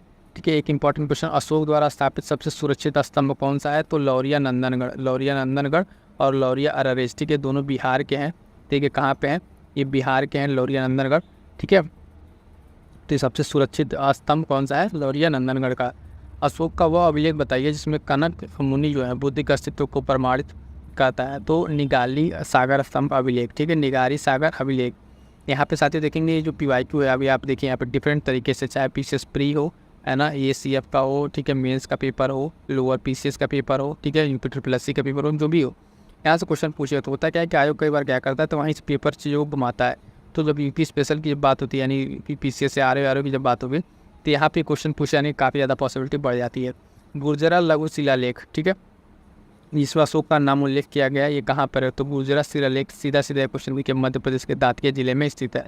ये यूपीएससी में भी ये क्वेश्चन आ चुका है, एक बार ऑप्शन करके बना के दिया था गुर्जरा अभिलेख के बारे में। ठीक, नेक्स्ट देखेंगे, अशोक के अभिलेखों में से पूर्ण रूपीण धार्मिक सहिष्णुता के प्रति समर्पित अभिलेख है। कौन सा ऐसा अभिलेख है जो पूर्ण रूप से धार्मिक सहिष्णुता को समर्पित है? तो अभिलेख जो है शिलालेख इसका 12वां शिलालेख। कौन सा शिलालेख? 12वां शिलालेख इसमें पूरी तरीके से उसको डेडिकेटेड है। ब्राह्मी लिपि को सर्वप्रथम किसने पढ़ा था या डिकोड किया था, आप कहते एक तरीके से, है ना? तो जेम्स प्रिंसेप ने इसको डिकोड किया था, याद रखेंगे ना। अगला पॉइंट है, जो अशोक ब्राह्मी लिपि का पता चला कहाँ से? अनुराधापुर से। और पत्थर पर प्राचीनतम शिलालेख थे किसके? तो प्राकृत भाषा, किसके? प्राकृत भाषा के थे। साथ ही बता दें कि ये जो भी आपका ये दोनों अपकमिंग एग्जाम्स है, यूपीपीसीएस या आर, ठीक है, उसके लिए एकदम एक साथ बेहतरीन तरीके से ये हेल्पफुल होगा। और अलग से जो सेशन चल रही है शॉर्ट नोट्स की, ठीक है, क्विक रिवीजन, है ना, और बूस्टर सीरीज चल रही है, उसको मिस मत कीजिएगा। ये दोनों आपके लिए बहुत ही हेल्पफुल। आप एक बार क्लास करके देखिए, वहाँ पर आपको किस तरीके से शॉर्ट नोट्स के जरिए आपको सारा नोट्स प्रोवाइड कराया जा रहा है और पढ़ाया जा रहा है। आपको क्लास करने पर चीज़ें समझ में आएंगी। अगला पॉइंट है कि अपने साम्राज्य के उत्तर पश्चिमी भाग में उत्कीर्ण राजाज्ञाओं के लिए अशोक ने लिपियों का प्रयोग किया था। तो किस लिपि का? आरामाइक और ग्रीक एवं खरोष्टी लिपि का। ये थोड़ा याद रखिएगा, आरामाइक ये थोड़ा हटके है, ठीक है, आरामाइक, है ना, और ग्रीक एवं खरोष्टी लिपि का प्रयोग किया था किसने? उत्तर पश्चिमी भाग में उत्कीर्ण जो वहाँ पे शिलालेख के लिपियों के लिए प्रयोग किया था। उसके बाद से इलाहाबाद में अशोक का स्तंभ सूचना प्रदान करता है किस चीज़ का? समुद्रगुप्त के बारे में। किसके बारे में? समुद्रगुप्त के बारे में। मोस्ट इंपॉर्टेंट है, लगा लीजिएगा, कितनी बार एग्जाम से पूछा हुआ है। फाहियान जो है भारत आया किसके काल में? तो 399 AD के समय में भारत आता है फाहियान। कलिंग युद्ध का विवरण किससे प्राप्त होता है? 13वें शिलालेख से। किससे? 13वें शिलालेख से प्राप्त होता है किसका विवरण? कलिंग के युद्ध का। और देखेंगे, मौर्य मंत्री परिषद में राजस्व इकट्ठा करने वाले जो थे उनको संबंधित थे किससे? समाहर्ता। क्या? समाहर्ता, वो उससे संबंधित है किससे? राजस्व इकट्ठा करने से संबंधित है, यानी एक तरह के लिए जो राजस्व इकट्ठा करते थे उनको कहा जाता था समाहर्ता। ठीक, अशोक के समकालीन तुर्मय राजा था, ये कहाँ का राजा था? तो मिस्र का राजा था। कहाँ का? मिस्र का राजा। सिंपली कंटेम्प्रेरी राजाओं के बारे में अगर पूछा जाता है तो ये चीज़ें पूछ ली जाती हैं कि तुर्मय राजा, ठीक है, ये तुर्मय राजा मिस्र के समकालीन जो वहाँ से था, अशोक के समकालीन। अगला पॉइंट है कि मकदूनिया में अशोक का समकालीन राजा था, तो एंटीगोन गोंटास जो है ये भी अशोक के समकालीन था, लेकिन कहाँ पर था? ये मकदूनिया में था, ठीक है, मकदूनिया में। अगला पॉइंट है क्वेश्चन के रूप में, टॉलेमी फिलाडेल्फस जिसके साथ अशोक ने राजनयन संबंध, ठीक है, उसके थे, वो शासक कहाँ का था? तो देखिए भी मिस्र का शासक था। अगला पॉइंट है कि ये इतिहासकार जिसके अनुसार शिलालेखों में अशोक ने जिस धर्म का प्रतिपादन किया वह वस्तुतः राजधर्म था। तो फ्लीट के अनुसार, ये कौन है? फ्लीट एक इतिहासकार हैं, इनके अनुसार अगर देखा जाए तो अशोक ने जिस शिलालेखों में धर्म का पालन किया था वो क्या है? एक राजधर्म था। आधुनिक देवनागरी लिपि प्राचीन रूप है, तो ब्राह्मी, किसका? ब्राह्मी लिपि का। ठीक, किसने सहिष्णुता, उदारता और करुणा के लिए त्रिविध आधार पर राजधर्म की स्थापना की? तो अशोक ने। फिर सांची का स्तूप किसने बनवाया? तो ये भी अशोक के द्वारा ही बनवाया गया था, सांची का स्तूप, ठीक है, बहुत ही इंपॉर्टेंट स्तूपा है ये, खासकर बुद्धिज्म से रिलेटेड। ब्राह्मी लिपि का प्रथम उद्वाचन उत्कीर्ण अक्षरों से किया गया था, तो स्तंभों पर। और बुलंदी बाग प्राचीन स्थान था, कहाँ का? पाटलिपुत्र का। कहाँ का? पाटलिपुत्र का। क्लियर है? नेक्स्ट देखते हैं। नेक्स्ट है कि मौर्य काल में तक्षशिला के प्रसिद्ध शिक्षा केंद्र के द्वार खुले थे किसके लिए? यानी जो मौर्य काल में तक्षशिला था उसके लिए ओपन था? ब्राह्मणों के लिए, क्षत्रियों के लिए और वैश्यों के लिए, सिर्फ इतने ही लोगों के लिए ओपन था, ठीक है। मौर्य काल में दंड विधान थे। दंड विधान क्या थे? ये काफ़ी कठोर थे, यानी वहाँ के जो मौर्यकालीन अगर दंड विधान की बात करें तो काफ़ी कठोर थे, ठीक है। चाणक्य का दूसरा नाम, ठीक है, तो विष्णुगुप्त चाणक्य था, इसका नाम था, ठीक है। और उसने कौटिल्य, ठीक है, कौटिल्य चाणक्य, सब इसी का नाम है।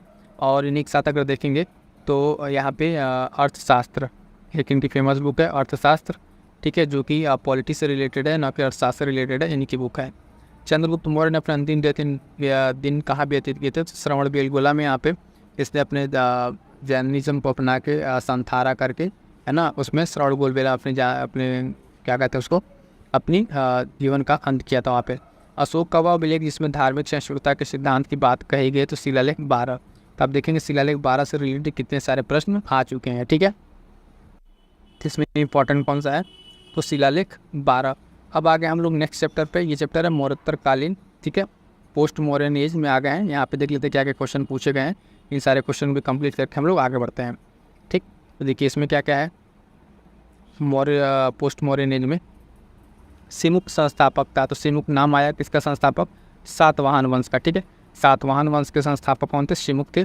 और कार्दमक क्षत्रपों ने अति दुर्लभ सिक्के प्रचलित किए थे, किसमें, ताम्र धातु के, किसके, ताम्र धातु के प्रचलित किए थे।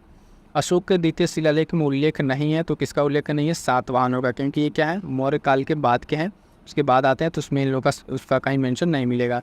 खारवेल के विषय में जानकारी मिलती है तो हाथी गुम्फा अभिलेख से, किससे, हाथी गुम्फा अभिलेख, बहुत ही महत्वपूर्ण अभिलेख है ये हाथी गुम्फा अभिलेख, ठीक है। इसको लगाइएगा मोस्ट इंपॉर्टेंट, अपकमिंग एग्जाम्स में पूछा जा सकता है। खारवेल की जानकारी किससे मिलती है, तो हाथी गुम्फा अभिलेख से। अगला पॉइंट है कि राजवंशों में सबसे पुराना राजवंश कौन सा था, तो सातवाहन, जो उसमें ऑप्शन दिया होगा वहाँ के हिसाब से राइट आंसर यहाँ दिया हुआ है। मौर्यों के बाद दक्षिण भारत में सबसे प्रभावशाली राज्य कौन सा था, तो सातवाहन ही था। और सातवाहनों की राजधानी कहाँ थी, तो अमरावती, ठीक है। सातवाहनों से रिलेटेड क्या क्या पॉइंट यहाँ पर देखना है कि राजवंशों में सबसे पुराना राजवंश था, एक ऑप्शन दिया होगा उसके अकॉर्डिंग है ये। फिर दक्षिण भारत में सबसे प्रभावशाली राज्य के रूप में इसकी राजधानी कहाँ है, तो अमरावती। और इसके संस्थापक कौन थे, तो सिमुक इसके संस्थापक हो जाएंगे, ठीक है। अगला पॉइंट, कनिष्क के सारनाथ बौद्ध प्रतिमा अभिलेख की तिथि क्या है, 81 ईस्वी सन का है यहाँ पे। और बुद्ध का सिक्कों पर अंकन हुआ था, तो कब हुआ था, कनिष्क के काल में, ठीक है। बुद्ध का जो सिक्कों पर अंकन होना स्टार्ट हो गया था किसके काल में, कनिष्क के काल में।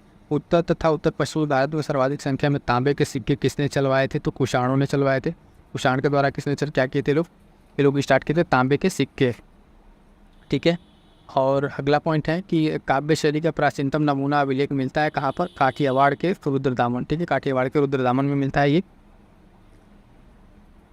अगला पॉइंट है कि प्राचीन भारत में नियमित रूप से सोने के सिक्के चलाए किसने, कुषाणों के द्वारा ये भी चलाए गए, कुषाण चलाए थे नियमित रूप से सोने के सिक्के, ठीक है। अभी यहाँ पर हमने देखा था कि सिक्के, तांबे के सिक्के, फिर सोने के सिक्के। बिना बेगार के सुदर्शन झील का जीर्णोद्धार कराया किसने, रुद्रदामन प्रथम ने। अभी हमने इसी झील की बात करते जो चंद्रगुप्त ने गिरनार में बनवाया था, तो ये वही झील है जिसका फिर से यहाँ पे रिनोवेशन कराया जा रहा है। प्राचीन भारत के साहित्य इतिहास में पाणिनि और पतंजलि प्रख्याति जो है ये किनके समय, तो शुंग राजवंश के समय के, किसके समय का, शुंग राजवंश के, पाणिनि, ठीक है, और पतंजलि। ये काफ़ी व्याकरण के सबसे एक तो होता है ना मोस्ट फेमस टीचरों में आता है इन लोगों का नाम, ठीक है, पाणिनि और, ठीक है, पतंजलि। पतंजलि का महाभाष्य और इनका देखेंगे पाणिनि का अष्टायाम, ठीक है, अष्टायाम ग्रामर से रिलेटेड बुक है, तो ध्यान रखेंगे। अगला है कि प्राचीन पाणिनि हो गया। विक्रम संवत प्रारंभ हुआ तो 58 ईसा पूर्व से। महाभाष्य के लेखक पतंजलि, सामयिक थे पुष्यमित्र शुंग। अभी हमने आपको बताया ना पतंजलि, इनकी मोस्ट इंपॉर्टेंट ये बुक है, कौन सी है, महाभाष्य, कौन सी है, महाभाष्य, महाभाष्य, इस नाम को याद रखिएगा। और पाणिनि का अष्टायाम, क्या, अष्टायाम, ये दोनों बुक का नाम याद रखिएगा, कई बार पूछा हुआ आगे चल के, फिर अभी हम लोग को देखने को मिलेगा। अगला है पतंजलि हो गया किसके सामने कंटेम्पर थे, पुष्यमित्र शुंग के समय के थे। उसके बाद से देखते हैं कि विक्रम एवं संघ संवतों में अंतर वर्षों में कितने, 135 वर्ष का यहाँ पर अंतर देखने को मिलता है।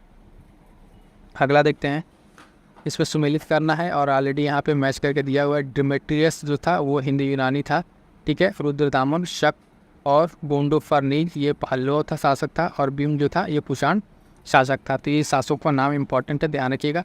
अगली बार क्या कर सकता है, इसमें से कोई दो शासक ले ले और आपको मैच करके दे दे, ठीक है, या फिर इनकी इसमें से कोई दो लेकर मैच करके दे देते। इसलिए PYQ लगाते समय जो वन लाइनर है इसको अच्छे से ध्यान रखेंगे। डिमेट्रियस हिंदी यूनानी शासक, रुद्रदामन शक शासक है, और गोंडोफर्नीज जो है पल्लवों और भीम का कुषाण संबंधित है, ठीक है। आइए नेक्स्ट देखते हैं, प्राचीन भारत में विदेशी आक्रमण पर आ गए हम लोग। अगला चैप्टर, प्राचीन भारत में विदेशी आक्रमण, ठीक है। प्राचीन भारत में विदेशी आक्रमण में क्या क्या हुए थे, तो मध्य प्रदेश के विदिशा में जो बेस नगर गरुड़ ध्वज स्तंभ बनवाया था हेलियोडोरस ने, ये काफ़ी इंपॉर्टेंट है, ठीक है, मध्य प्रदेश का। देखिए अब यहाँ से किस तरीके से कई तो समझ सकता है कि जो गरुड़ ध्वज स्तंभ है वो कहाँ पर है, तो मध्य प्रदेश के विदिशा में, ठीक है, बेसनगर में हेलियोडोरस द्वारा बनवाया गया था। हमारे देश को इंडिया संबोधित करने वाले कौन थे, तो यूनानियों ने पहले इसको इंडिया कह के संबोधित किया था। हिंद यवन शासक जिसने सिक्के चलाए थे, किसके सिक्के, तो शीशे के सिक्के, तो अस्ट्रेटो सेकंड, कौन, अस्ट्रेटो सेकंड का नाम यहाँ पर आता है, जिसने शीशा का सिक्का चलवाया, अस्ट्रेटो सेकंड। शासक की अगर हम बात करें जिसने जिसका सर्वप्रथम सोने के सिक्के जारी करने का श्रेय जाता है तो विम कडफिश। ठीक है, इसने क्या किया था, सर्वप्रथम सोने का सिक्का जारी किया था। अभी हमने पढ़ा था कि सर्वाधिक सोने के सिक्के या फिर सोने के सिक्के भारत में किसने जारी किए थे, तो कुशाणों ने जारी किए थे। लेकिन सर्वप्रथम अगर सोने के सिक्के की जारी की बात है तो विम कडफिश का नाम यहाँ पे आता है। वीर भारतीय राजा, उसका नाम, उस राजा का नाम बताना जो सिकंदर के साथ झेलम तट पर ये युद्ध करके पराजित हुआ था, तो पुरु। ठीक है, ये पोरस। ठीक है, झेलम तट पर ये पराजित किया गया था। ठीक है, युद्ध भूमि में बड़ी संख्या में सैनिकों के मारे जाने, आहत होने के बाद भारतीय गण अथवा राज्य की स्त्रियों ने सिकंदर के विरुद्ध तरस शस्त्र धारण किया था, तो मशंक। ठीक है, मशक। यहाँ पे क्या हुआ था, यहाँ की स्त्रियों ने सिकंदर के विरुद्ध शस्त्र धारण किया था, तो ये इंपॉर्टेंट है, पूछा हुआ क्वेश्चन। अगला है कि आयुर्वेद के प्रसिद्ध विद्वान चरक जो थे वो दरबार अलंकृत करते थे, कहाँ पे, तो कनिष्क के। चरक जो किससे संबंधित थे, तो कनिष्क से संबंधित थे, और ये आयुर्वेद के प्रसिद्ध विद्वान थे चरक। ठीक है, अगला देखते हैं कि संगम युग। संगम युग के बारे में थोड़ा सा, चोल चेल पांड्या है ना, संगम पीरियड में थोड़ा देख लेते हैं। यहाँ पे चोल वंश का शासक जिसने श्रीपाद शेखर की उपाधि धारण की, राजा राज प्रथम। यहाँ पे वही प्रश्न है जो उत्तर प्रदेश की जो भी सारे एग्जाम्स उसमें पूछे हुए प्रश्न है, वही प्रश्नों के यहाँ पर हम लोग डिस्कस करना है। ठीक है, नेक्स्ट है यहाँ पे चोल वंश के शासक होगा क्षेत्रपाल। संगम ग्रंथ तोल्कापियम आधारित है, तो व्याकरण पर, काफ़ी इंपॉर्टेंट है, साउथ इंडियन का है तोल्कापियम, ये व्याकरण पर आधारित है। तमिल ग्रंथ जिससे लघुवेद की संज्ञा दी गई है तो पुराल है।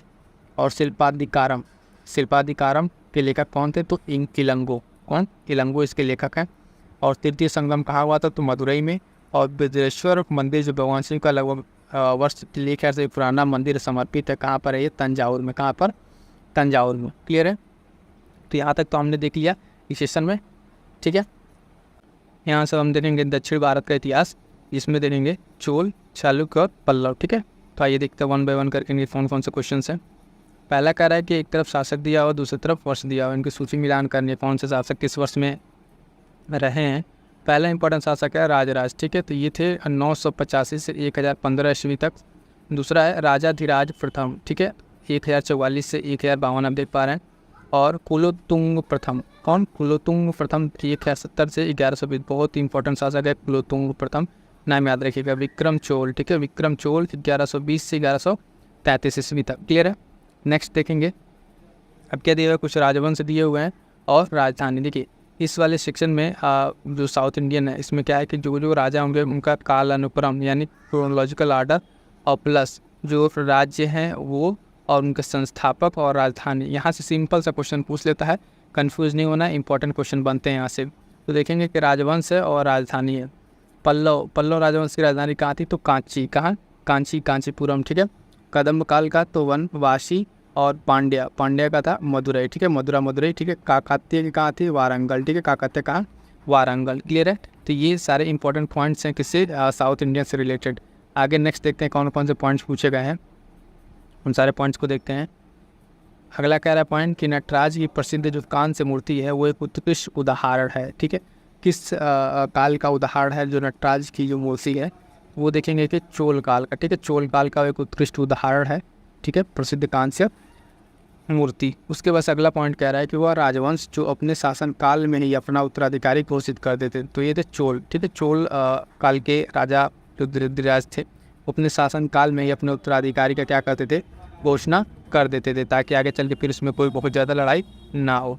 वह दक्षिण भारतीय राज्य जो नौ सैनिक शक्ति नवल पावर के लिए जाना जाता था, तो वो है चोल। ठीक है, ये चोल राज्य ही है जो अपनी नवल पावर के लिए जाना जाता था। अगला इंपॉर्टेंट पॉइंट है, देखिएगा कि चोल संगम। ठीक है, चोल गंगम है नामक बृहद कृत्रिम झील का नाम याद रखिएगा, चोल गंगम। इसको बनवाने का श्रेय किसको दिया जाता है, तो राजेंद्र को। ठीक है, राजेंद्र को दिया जाता है, राजा राजेंद्र को दिया जाता है, और नाम याद रखिएगा चोल गंगम। ठीक है, और ये बहुत बड़ी कृत्रिम एक झील है, इसको बनवाया था राजेंद्र ने। अगला पॉइंट है कि तंजौर के बृहदेश्वर मंदिर का निर्माण कराया था किसने, राजा राज प्रथम ने। बहुत ही इंपॉर्टेंट है तंजौर का जो बृहदेश्वर मंदिर है, भगवान शिव को डेडिकेटेड, लगभग 1015 साल पुरानी ये 1000 ईस्वी की है। ये 1000 लगभग 40 और 14 के आसपास की है। बहुत ही इंपॉर्टेंट है, अपने आप में एक अनूठा उदाहरण है। देखेंगे तंजौर का बृहदेश्वर मंदिर। चोलों का जो राज्य है वो किस क्षेत्र में फैला था, तो आप देखेंगे कोरोमंडल तट।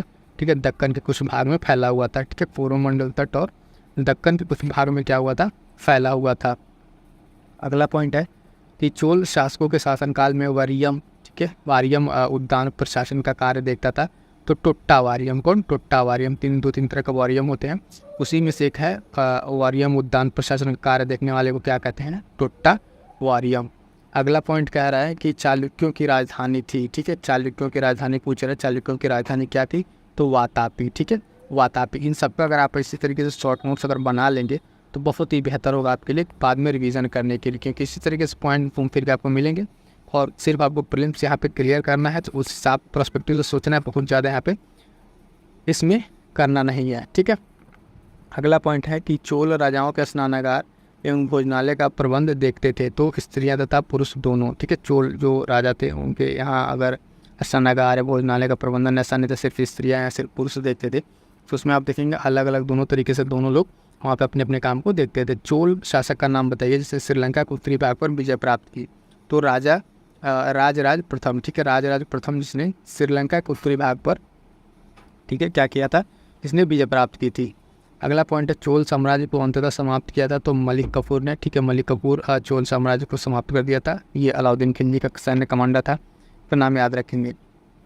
अगला पॉइंट है ये कुलोत्तुंग फर्स्ट के बारे में बता रहा था, वह चोल राजा जिसने श्रीलंका को पूर्ण स्वतंत्रता दी और सिंघल राजकुमार के साथ अपनी पुत्री का विवाह किया था, इसलिए अभी जो ऊपर आया था कुलोत्तुंग फर्स्ट, तो मैं कहा था कि इसको ध्यान रखिएगा, बहुत ही इंपॉर्टेंट है, ठीक है। और इसी ने अपने कार्य में देखिए 72 व्यापारियों को चीन के वहाँ भेजा गया था, चीन में भेजा गया था। तो किसके कार्यकाल में भेजा गया था? 72 व्यापारियों को चीन, तो कुलोत्तुंग फर्स्ट के, ठीक है। तो बहुत इंपॉर्टेंट है ये, मैं ऊपर ही बता चुका था आपको स्टार्टिंग में कि कुलोत्तुंग फर्स्ट को ध्यान रखिएगा क्या क्या काम किए इन्होंने। दो काम इनका बहुत ही महत्वपूर्ण है, तो 72 व्यापारियों को चीन में भेजा इन्होंने, दूसरा श्रीलंका को पूर्ण स्वतंत्रता इन्होंने दे दी, ठीक है। पूर्ण स्वतंत्रता देने के साथ साथ वहाँ के राजकुमार के साथ अपनी पुत्री का विवाह भी किया। तो कुलोत्तुंग इस वजह से इतिहास में जाने जाते हैं। दक्षिण भारत का प्रसिद्ध तकुल्लम का युद्ध, ठीक है, हुआ था चोल एवं राष्ट्रकूटों के मध्य। मोस्ट इंपॉर्टेंट लगाएगा इस युद्ध को, कितनी बार ये पूछा हुआ है, मतलब हर एक एग्जाम में लगभग ये पूछ लेता है। तकुल्लम का युद्ध, ठीक है, चोल और राष्ट्रकूटों के मध्य का ये युद्ध है, बहुत ही इंपॉर्टेंट है अपने टाइम का।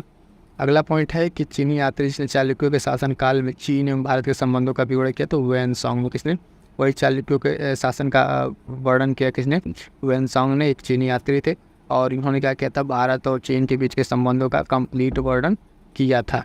अगला पॉइंट देखेंगे कि किस वंश द्वारा प्रायः महिलाओं को प्रशासन में उच्च पद प्रदान किए जाते थे, तो चालुक्य वंश था जिसने महिलाओं को प्रशासन में भी उच्च पद दिए जाने का काम किया था। मत्त विलास प्रहसन, मोस्ट इंपॉर्टेंट लगाइए ये किताब, ठीक है। इसके लेखक कौन है? तो महेंद्र वर्मन, ठीक है, महेंद्र वर्मन द्वारा लिखित एक पुस्तक है मत्त विलास प्रहसन। इसे बहुत ही इंपॉर्टेंट बुक है, कितनी बार ये पूछा जा चुका अलग अलग एग्जाम। तीसरी शताब्दी में वारंगल प्रसिद्ध था, तो वारंगल क्यों प्रसिद्ध था? लोहे के यंत्र उपकरणों के लिए। किसके लिए? लोहे के यंत्र उपकरणों के लिए। अगर आप देखें तीसरी शताब्दी में प्रसिद्ध था कौन सा? वारंगल अपने टाइम पे फेमस था। संस्कृत के कवि और नाटककार कालिदास का उल्लेख हुआ है पुलकेशिन सेकंड के एहोल अभिलेख में। यहाँ पे 2 पॉइंट है, ध्यान दीजिएगा। एक पॉइंट तो ये कि एहोल अभिलेख जो है, ठीक है, किससे संबंधित है? पुलकेशिन द्वितीय से संबंधित है। और संस्कृत के कवि जो कालिदास हैं, इनका उल्लेख किसमें हुआ है? तो उसी के इसमें अभिलेख में हुआ है, जो पुलकेशिन द्वितीय का अभिलेख रहा है। क्लियर है? तो आई होप सो कि ये चीज़ आपको समझ में आ रही होगी। अगला पॉइंट देखेंगे, एक चालुक्य अभिलेख तिथि अंकन के शक संवत वर्ष 556 दिया हुआ है, इसका तुल्य वर्ष है, तो उससे कंटेम्प्रेरी पूछ रहा है, तो मतलब जो उसमें संगत दिया हुआ है उस हिसाब से बाकी इसमें वर्ष कितना होगा? तो 634 ईस्वी वर्ष जो है यहाँ पे होगा। प्रसिद्ध संस्कृत लेखक दंडिन अलंकृत करते थे, तो पल्लव की सभा को। दंडिन किसके उसमें राज्यसभा में रहते थे? तो ये पल्लवों की सभाओं में रहते थे। कौन थे? याद रखिएगा नाम इनका, दंडिन, ठीक है। पल्लव राजा जिसकी उपाधि राज सिंह थी, ठीक है, राज सिंह। किस पल्लव राजा ने उपाधि ली थी? तो नरसिंह वर्मन द्वितीय ने। किसने? नरसिंह वर्मन द्वितीय ने ये उपाधि ले रखी थी। अगला इंपॉर्टेंट है कि तंजौर का बृहदेश्वर मंदिर बना था, तो राजा राज के शासनकाल में बना था, ठीक है, राजा राज के शासनकाल में बना था। बहुत ही इंपॉर्टेंट ये मंदिर है, इसके बारे में हम लोग डिस्कस कर चुके हैं। अगला है, अभी आगे जब चैप्टर आएगा स्थापत्य वाला, ठीक है, स्थापत्य और साहित्य का प्राचीन इतिहास का, तो उसमें सारा एक जगह आपको देखने को मिल जाएगा। फिलहाल यहाँ पे काल वाइज देख लीजिए। दक्षिण भारत के समुद्रगुप्त के समकालीन नरेश और उनके राज्य, तो धनंजय, इनका था जो है पुष्कलपुर। नीलराज का है अवमुक्त, ठीक है, नीलराज का क्या है? अवमुक्त है। उग्रसेन का पालप्पा और विष्णुगोपा को कांची। ठीक है, विष्णुगोपा को कांची। इसमें एक क्वेश्चन ये भी पूछा हुआ था एक टाइम पे कि समुद्रगुप्त ने किस दक्षिण शासक को हराया था, तो विष्णुगुप्त। ये विष्णुगुप्त नाम अलग से याद रखिएगा, इनको जो है समुद्रगुप्त पराजित किया था, तो ये अलग से एक नाम ध्यान रखिएगा। क्लियर है। नेक्स्ट देखेंगे राज्य राजधानी राजवंश फिर से आ गया।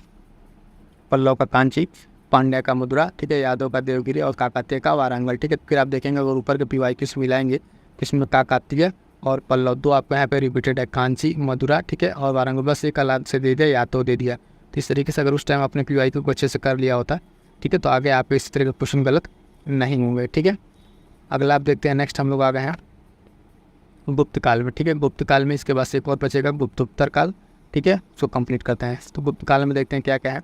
गुप्त काल अपने आप में ही एक अलग इतिहास समेटे हुए है, इम्पॉर्टेंट है। देखिएगा, मंदसौर प्रशस्ति उपलब्धियों का विवरण है किसके, तो मंदसौर प्रशस्ति जो उपलब्धियों का विवरण है ये कुमारगुप्त फर्स्ट के, ठीक है, किसके, कुमारगुप्त फर्स्ट के उपलब्धियों का विवरण है। शक विजय के संदर्भ में सबसे सबल प्रमाण नरेश की रजत मुद्राएं चंद्रगुप्त द्वितीय की, किसकी, चंद्रगुप्त द्वितीय की हैं। रजत सिक्का जारी करने वाला प्रथम शासक जो गुप्त शासक था वो कौन था, चंद्रगुप्त द्वितीय ही था। भारत का नेपोलियन के नाम से जाने जाने वाला समुद्रगुप्त। ठीक है, समुद्रगुप्त को क्या रखा था, भारत का नेपोलियन खाए थे। अपने आप में चारों पॉइंट जो है अपने आप में बहुत ही इंपॉर्टेंट है। ठीक है, एक से बढ़कर एक सारे पॉइंट्स हैं यहाँ पे। ठीक है, इंपॉर्टेंट है। ठीक है, तो ये चीज़ ध्यान रखिएगा। अगला पॉइंट देखेंगे। अगला पॉइंट कह रहा है कि शक विजेता के नाम से जाना जाता है, तो चंद्रगुप्त द्वितीय को शक विजेता के नाम से जाना जाता है। गुप्ता शासक जिसने हुणों को विजय प्राप्त की, हुणों पर विजय प्राप्त की, तो स्कंदगुप्त। ठीक है, स्कंदगुप्त का नाम याद रखिएगा, इंपॉर्टेंट है। इसने हुणों के बैटलशिप को क्या विफल किया, उनके आक्रमण को विफल किया था, तो स्कंदगुप्त।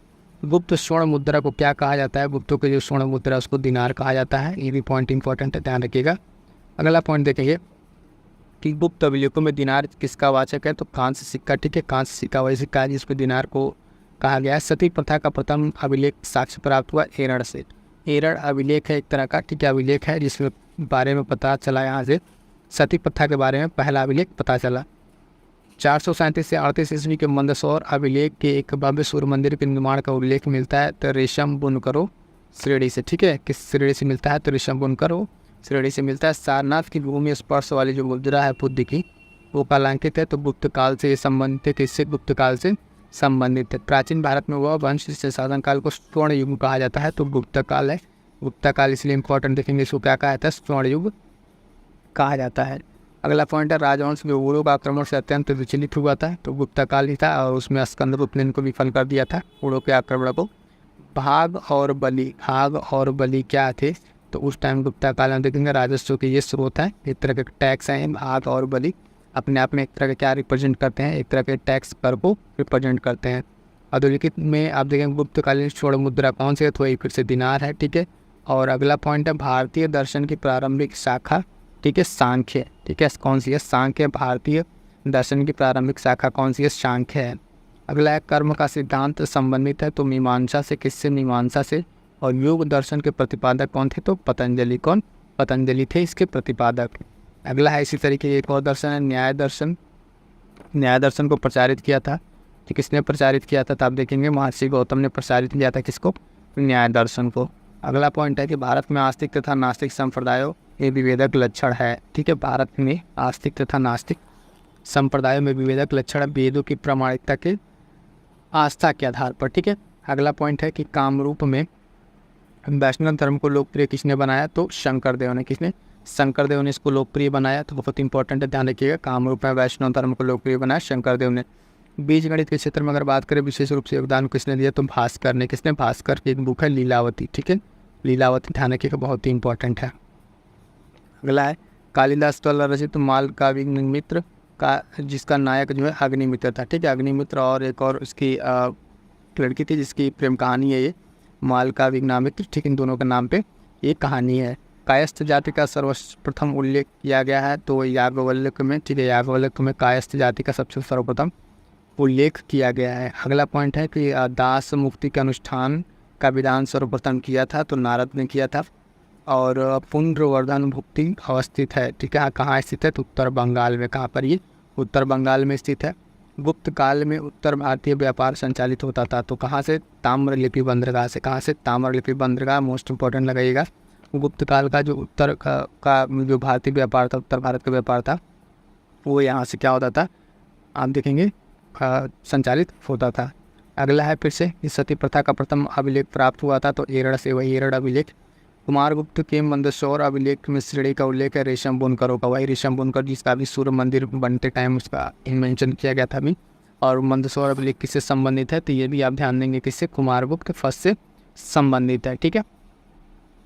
चांदी के सिक्के जारी करने वाला प्रथम गुप्त शासक कौन था, तो चंद्रगुप्त द्वितीय। और समुद्रगुप्त के प्रयाग प्रशस्ति वाला जो स्तंभ है उस पर किसका अभिलेख मिलता है, तो जहांगीर का। ये एक मुगल शासक है जिसका आप देखेंगे इसके प्रयाग प्रशस्ति वाले पे इसका भी नाम देखने को मिलता है। ठीक है। अगला है कि वह गुप्त शासक जिसने पहली बार अभिलेख जारी करने का दायित्व दिया जाता है, तो समुद्रगुप्त। और लास्ट वन गुप्त काल का देखेंगे गुप्त शासक जिसको भारत का नेपोलियन कहा जाता है, एक बार देख चुके हैं, समुद्रगुप्त को। इस तरीके से कंप्लीट हो गया हमारा गुप्ता काल। अब आ जाते हैं हम लोग गुप्तोत्तर काल पे। ठीक है। गुप्तोत्तर, गुप्ता के बाद का गुप्तोत्तर, पोस्ट गुप्ता एन, यहाँ पे जो महत्वपूर्ण इंपॉर्टेंट पॉइंट्स हैं उन सबको हम लोग कंप्लीट कर लेते हैं। ठीक है। इस तरीके से पूरा ये टॉपिक कंप्लीट हो जाएगा। बाणभट्ट ने हर्षचरित्र में किस मौर्य कालीन शासक का उल्लेख किया है, तो हम देखेंगे बृहद्रथ का। किसका? बृहद्रथ का उल्लेख किया है किसने? बाणभट्ट ने अपने हर्षचरित्र में। अगला है कुछ विदेशी यात्री हैं और इनका कालानुक्रम है जो मैच कराना है। तो ऑलरेडी इसमें मैच है, विदेशी यात्री देखेंगे। ठीक है। विदेशी यात्री और त्रव्य भारत ब्राह्मण। ठीक है। विदेशी यात्री भारत ब्राह्मण। तो फाहियान भारत कब आया था? 399 से 414 ईस्वी के मध्य आया था। अगला नाम है साथियों ओवेनसंग, 629 से 645 ईस्वी तक। और हिटसिंग जो है 671-72 से 693 ईस्वी तक। अल मसूदी के बारे में अगर बात करें तो 915 से 916 ईस्वी तक आया था। ठीक है। अगला पॉइंट देखते हैं इसमें कि राजा जिनको जनता द्वारा प्रत्यक्ष चुना गया, कौन से राजा जिनको प्रत्यक्ष चुना गया था, तो गोपाल, नंदीवर्मन और पल्लव वम्मल। ये 3 ऐसे राजा हैं जिनको जनता द्वारा क्या किया था, प्रत्यक्ष रूप से चुना गया था। स्तूप जिसमें आर्यक स्तंभ की विशेषताएं प्राप्त होती हैं, तो ये अमरावती का स्तूप है। मोस्ट इंपॉर्टेंट लगा लीजिएगा इसको, पॉइंट को इंपॉर्टेंट है कि जिसमें आर्यक स्तंभ की विशेषताएं प्राप्त होती हैं तो अमरावती स्तूपा है। स्तूप जिसमें आर्यक स्तंभ वाले मंच की विशेषताएं हैं, तो अमरावती और नागार्जुन कोंडा। ठीक है। कौन? अमरावती और नागार्जुनी कोंडा। ये प्रीलिम्स में भी 2 साल पहले भी प्रश्न पूछा जा चुका है। शासक जिसने 4 अश्वमेध यज्ञ को संपादित किया था, तो प्रवरसेन प्रथम। किसने? प्रवरसेन प्रथम के द्वारा आप देखेंगे 4 अश्वमेध यज्ञों को संपादित किया गया था। वल्लभी विश्वविद्यालय स्थित है, तो गुजरात में ये स्थित है। और 7वीं शताब्दी में से एक मौर्य वंश कहाँ शासन कर रहा था, तो लाट में। कदम्बों की राजधानी बनवासी कहाँ स्थित थी, तो गोवा में। ठीक है। गोवा में। अभी गोवा वाला रिसेंट में न्यूज में रहा था। कदम काल का, इसी काल का यहाँ पे देखेंगे कुछ यहाँ पे अवशेष मिलेंगे 10वीं शताब्दी के यहाँ पे मिले हैं, पूरा लेख अभी एक मिले हैं। तो ये भी चर्चा में भी था गोवा वाला कदम काल का। अगला पॉइंट देखेंगे प्रतिहार अभिलेखों में संदर्भित सिक्कों का नाम था। ठीक है। तो दम जो है क्या है, तो उसमें अभिलेखों में संदर्भित सिक्कों का नाम है। और मध्य प्रदेश के हरसूद शहर का निर्माण किसने कराया था, तो हर्षवर्धन ने। किसने? हर्षवर्धन ने। सम्राट हर्षवर्धन ने 2 महान धार्मिक सम्मेलनों का आयोजन किया था। उत्तर प्रदेश विशेष से है ये, कन्नौज और प्रयागराज। मोस्ट इंपॉर्टेंट है ये। क्यों? क्योंकि यहाँ पे आप देखेंगे इसमें जो दोनों नाम है कन्नौज और प्रयाग, ये उत्तर प्रदेश विशेष से संबंधित है, तो बहुत इंपॉर्टेंट है हर्षवर्धन के समय के। ठीक है। अब यहाँ पे तीनों पॉइंट हमारा कंप्लीट हो गया है। ठीक। प्राचीन भारत में स्थापत्य कला, यानी पूरा जो प्राचीन भारत है उसकी क्या आर्किटेक्चर रही है और उससे क्या क्या प्रश्न पूछे हुए हैं। उत्तर प्रदेश में अगर आप देखेंगे, उत्तर प्रदेश में जो भी एग्ज़ाम हो उसमें प्रश्न पूछे गए हैं, तो बहुत ही इंपॉर्टेंट है। चलिए 1 बाय 1 करके देखते हैं सारे इन प्रश्नों को। सबसे पहला प्रश्न इसमें क्या है पॉइंट, कि वह स्थान जहाँ पर शिल्प में विष्णु बराह अवतार दर्शाया गया है। ठीक है। तो वह स्थान कौन सा है जहाँ पर शिल्प में विष्णु का बराह अवतार दर्शाया गया है, तो उदयगिरी गुफा। ठीक है। उदयगिरी गुफा कहाँ पर? विदिशा MP में। तो ये बहुत ही इंपॉर्टेंट है, ध्यान रखिएगा। क्वेश्चन भी बन सकता है कि विष्णु का बराह अवतार वाला मंदिर कहाँ पर है, तो उदयगिरी गुफा। उदयगिरी गुफा कहाँ पर है, तो विदिशा में। सिंपल से दे देगा मैच द फॉलोइंग करके भी कि उदयगिरी गुफा कहाँ पर है, तो विदिशा में है। ठीक है। महरौली के लौह स्तंभ लेख में उल्लिखित राजा का नाम है, यानी महरौली का जो लौह स्तंभ है उसमें कौन से राजा का नाम उल्लिखित है, तो उसमें चंद्र का नाम उल्लिखित है। ठीक है। नेक्स्ट पॉइंट है कि मिलिंद पन्हो, ठीक है, राजा मिलिंद तथा बौद्ध भिक्षु के मध्य एक संवाद के रूप में है, वह भिक्षु कौन थे? तो नागसेन। ये आप देखेंगे पॉइंट बहुत ही इंपॉर्टेंट है, पीसीएस में कई बार ये पूछा गया, आर में पूछा गया है कि ये मिलिंद पन्हो है और राजा मिलिंद और वह एक बौद्ध भिक्षु के बीच के संवाद है, नागसेन के बीच के संवाद है, बहुत ही इंपॉर्टेंट है ये। एलोरा में गुफाएं शैलकृत मंदिर हैं तो किसके? हिंदुओं, बौद्धों और जैनों, ये तीनों धर्मों के वहाँ पर आपको देखने को मिल जाएगा। एलोरा में ये तीनों गुफाएं आपको मिल जाएंगी, उसमें गुफाओं के अलग अलग नंबरिंग भी है तो उतना इंपॉर्टेंट नहीं है, लेकिन ये ध्यान दीजिएगा तीनों धर्मों के आप देखेंगे यहाँ पे शैलकृत मंदिर आप देखने को मिल जाएंगे। अगला पॉइंट है कि अजंता और एलोरा की गुफाएं हैं तो कहाँ पर स्थित है अजंता और एलोरा गुफाएं? तो आप देखेंगे महाराष्ट्र में। कहाँ पे? महाराष्ट्र में स्थित है ये गुफाएं। अगला इंपॉर्टेंट पॉइंट है कि मीनाक्षी मंदिर, ठीक है, मीनाक्षी मंदिर स्थित है तो कहाँ पे? मदुरई में, बहुत ही फेमस मंदिर है ना। तो कहाँ पर है ये? तो मदुरई में है। महाबलीपुरम का सप्त रथ जो मंदिर है वो बनवाया गया था, किसके द्वारा बनवाया गया था? तो नरसिंह वर्मन के द्वारा बनवाया गया था। नोट कीजिएगा, बहुत ही इंपॉर्टेंट पॉइंट है कि महाबलीपुरम जो सप्तरथ मंदिर है वो बनवाया गया किसके द्वारा? नरसिंह वर्मन के द्वारा। क्लियर है। नेक्स्ट है कि महाबलीपुरम में जो रथ मंदिरों का निर्माण कराया गया था वो कौन शासक थे? तो पल्लव शासक थे, ठीक है, यानी पल्लव शासक नरसिंह वर्मन के द्वारा कराया गया है।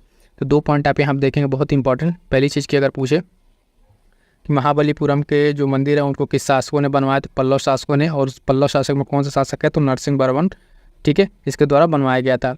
हीनयान अवस्था का विशालतम एवं सर्वाधिक विकसित शैलकृत चैत्यगृह स्थित है तो ये कहाँ पर है? ठीक है, हीनयान का स्पेशली देखिए पूछ रहा है, हीनयान का जो सर्वाधिक विकसित शैलकृत चैत्यगृह है वो कहाँ पर है? कार्ले। ये आर का क्वेश्चन है, बहुत ही इंपॉर्टेंट है। कार्ले महाराष्ट्र में ये स्थित है, ठीक है, महाराष्ट्र में ध्यान दीजिएगा ये चीज़ें स्थित है।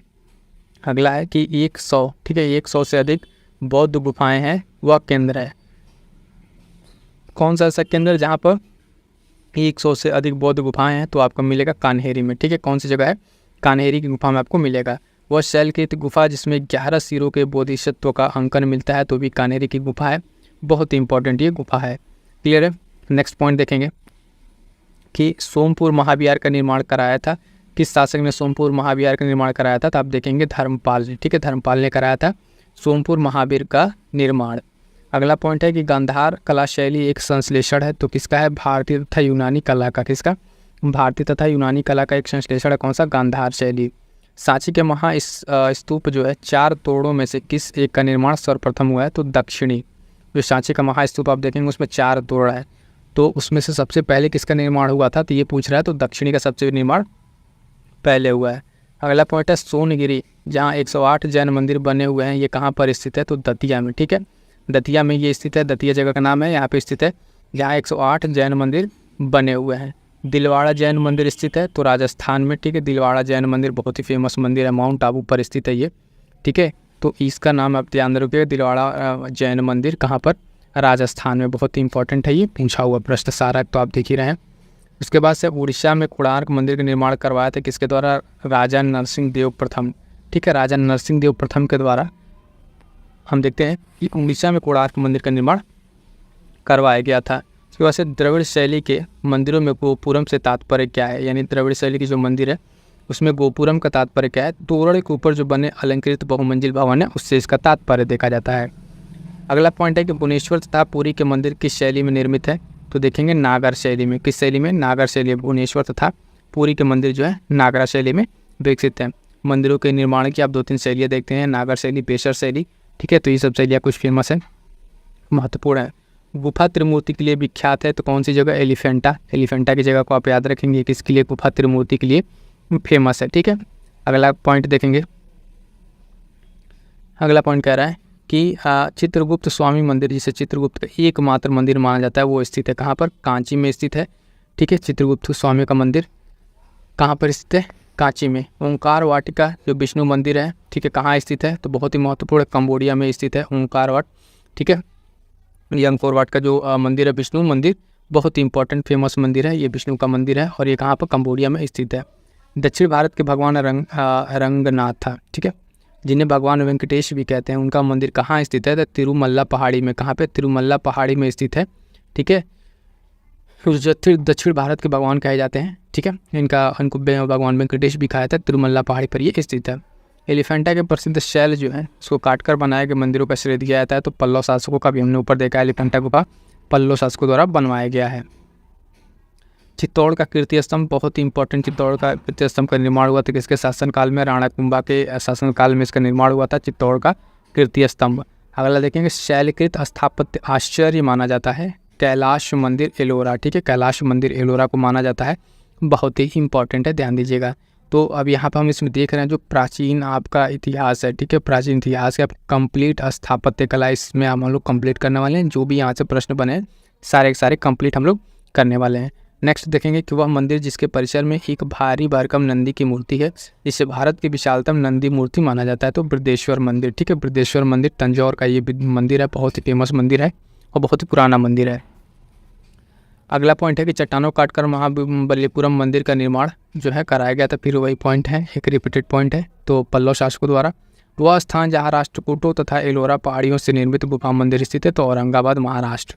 ये पॉइंट याद रखिएगा कि जहाँ पे एलोरा की पहाड़ियाँ हैं वो कहाँ पे? औरंगाबाद महाराष्ट्र है। और ये जो एलोरा की पहाड़ियाँ हैं यहाँ पर गुफा चित्रकारी की गई है, ये राष्ट्रकूटों के द्वारा बनवाया गया है।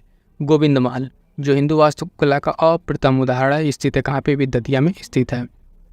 खजुराहो मंदिर का निर्माण करवाया था, तो चंदेल शासकों के द्वारा इसका निर्माण करवाया गया था। क्लियर है? नेक्स्ट कुछ पॉइंट देखते हैं। अगला कह रहा है कि कोणार्क मंदिर संबंधित है, कोणार्क मंदिर सूर्यदेव से संबंधित है। कोणार्क मंदिर आप देखेंगे उड़ीसा में स्थित है और ये विश्व धरोहर स्थल में भी शामिल है। द्रविड़ शैली में बना हुआ शिखर, द्रविड़ शैली में बना हुआ शिखर कौन सा है? तो ग्वालियर के तेली मंदिर, ग्वालियर का तेली मंदिर है, उसका जो शिखर आप देखेंगे वो द्रविड़ शैली में बना हुआ है। ठीक है, अगला पॉइंट देखेंगे कि अजंता की चित्रकारी दर्शाती है तो जातक कथाओं को ये दर्शाती है। अजंता की चित्रकारी क्या दर्शाती है? तो जातक कथाओं को दर्शाती है। ठीक, नेक्स्ट पॉइंट हमारे पास, खजुराहो में मंदिरों का निर्माण करवाया था। खजुराहो में मंदिरों का निर्माण किस द्वारा? चंदेलों के द्वारा। और बौद्ध, हिंदी एवं जैन शैल की गुफाएं स्थित है एक समान। तो एलोरा वाला भी ये पॉइंट हम लोग देख चुके हैं, क्वेश्चन को बस थोड़ा सा दूसरे लैंग्वेज में घुमा के पूछा हुआ है।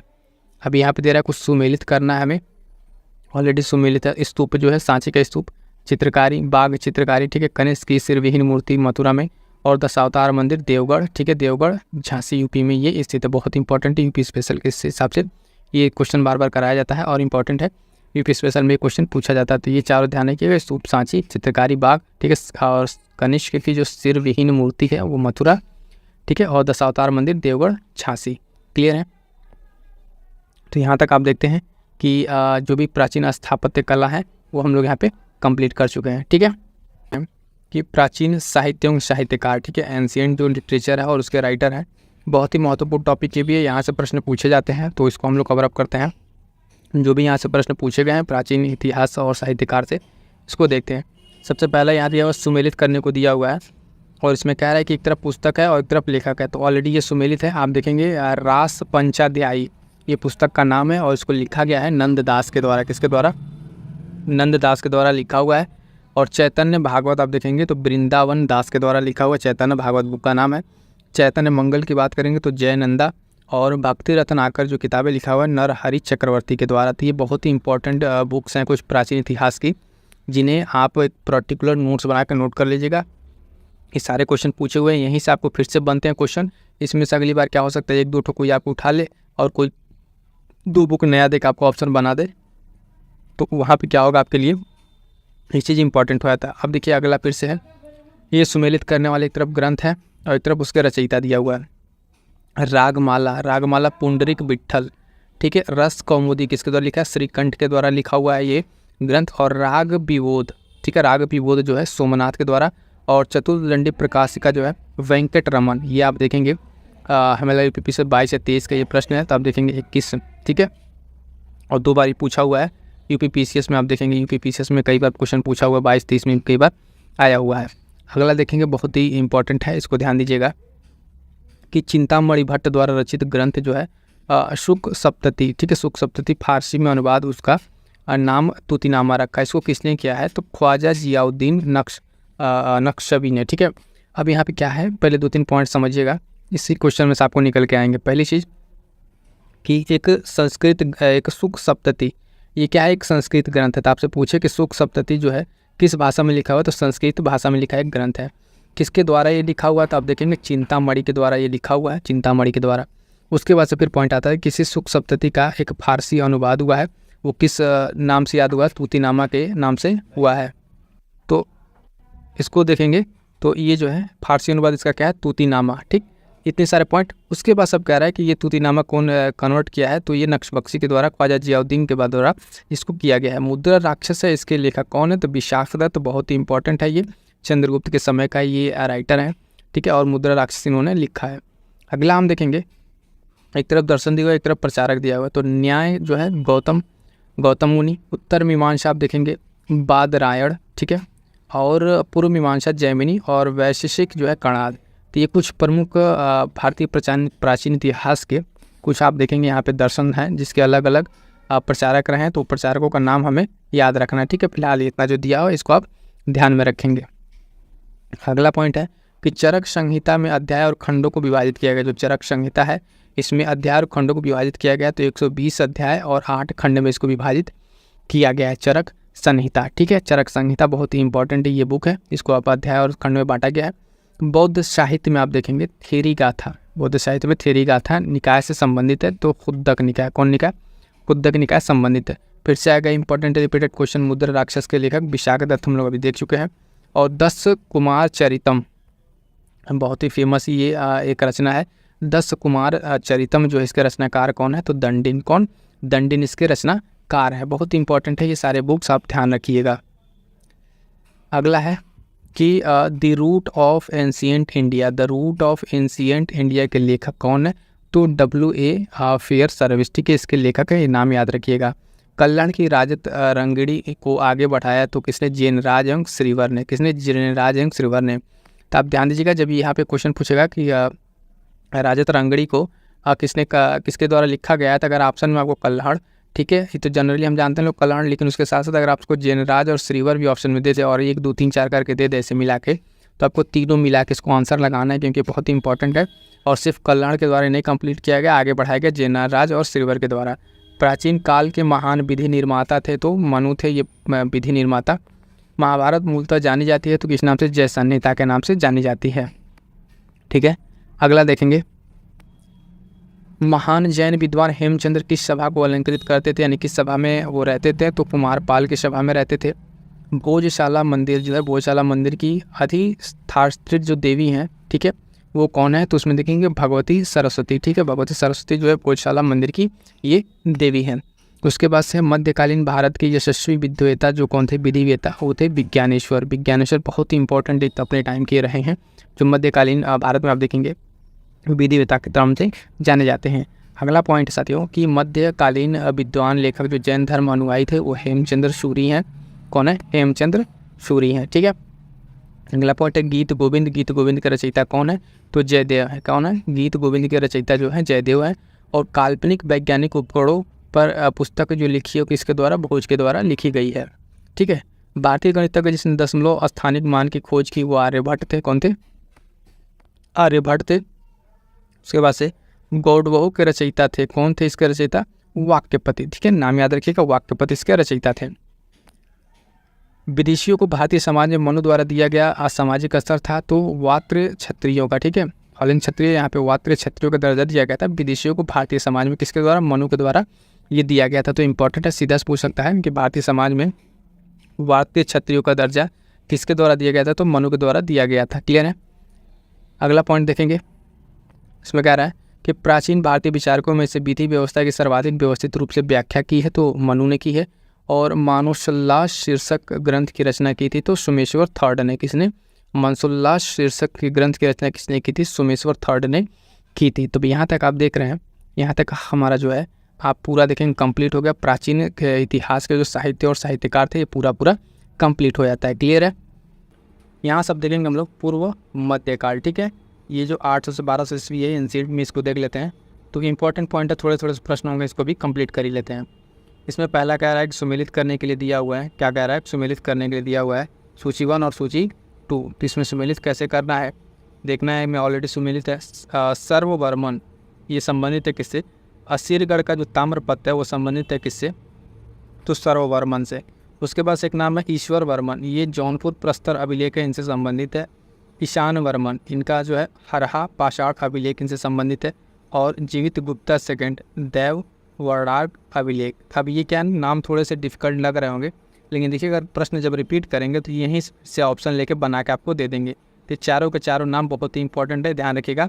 खास करके ऊपर का 2 नाम, असीरगढ़ का ताम्रपत्र और जौनपुर का प्रस्तर अभिलेख, ईश्वर वर्मन और सर्ववर्मन का। ठीक है, अगला पॉइंट देखेंगे कि चंदेल वंश का प्रथम शासक था, तो कौन था?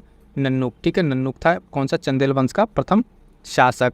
अगला पॉइंट कि होयसल वंश के प्रथम स्वतंत्र शासक विष्णुवर्धन ने अपनी राजधानी बनाई थी, तो कहाँ पे? द्वार समुद्रम में। कहाँ पे? द्वार समुद्रम में बनाई थी इन्होंने अपनी क्या?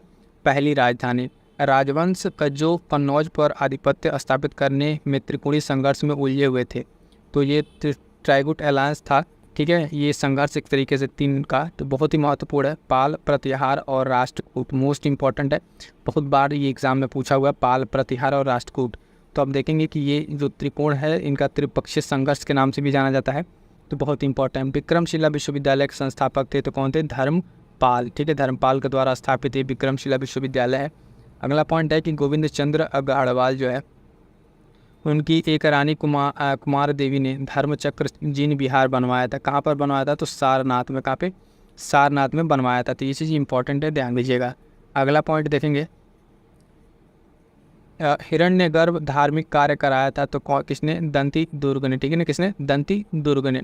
अगला पॉइंट है कि रामानुज के अनुयायियों को कहा जाता है, तो उनके अनुयायियों को कहा जाता है वैष्णव। क्या कहा जाता है? वैष्णव का अनुयायी कहा जाता है।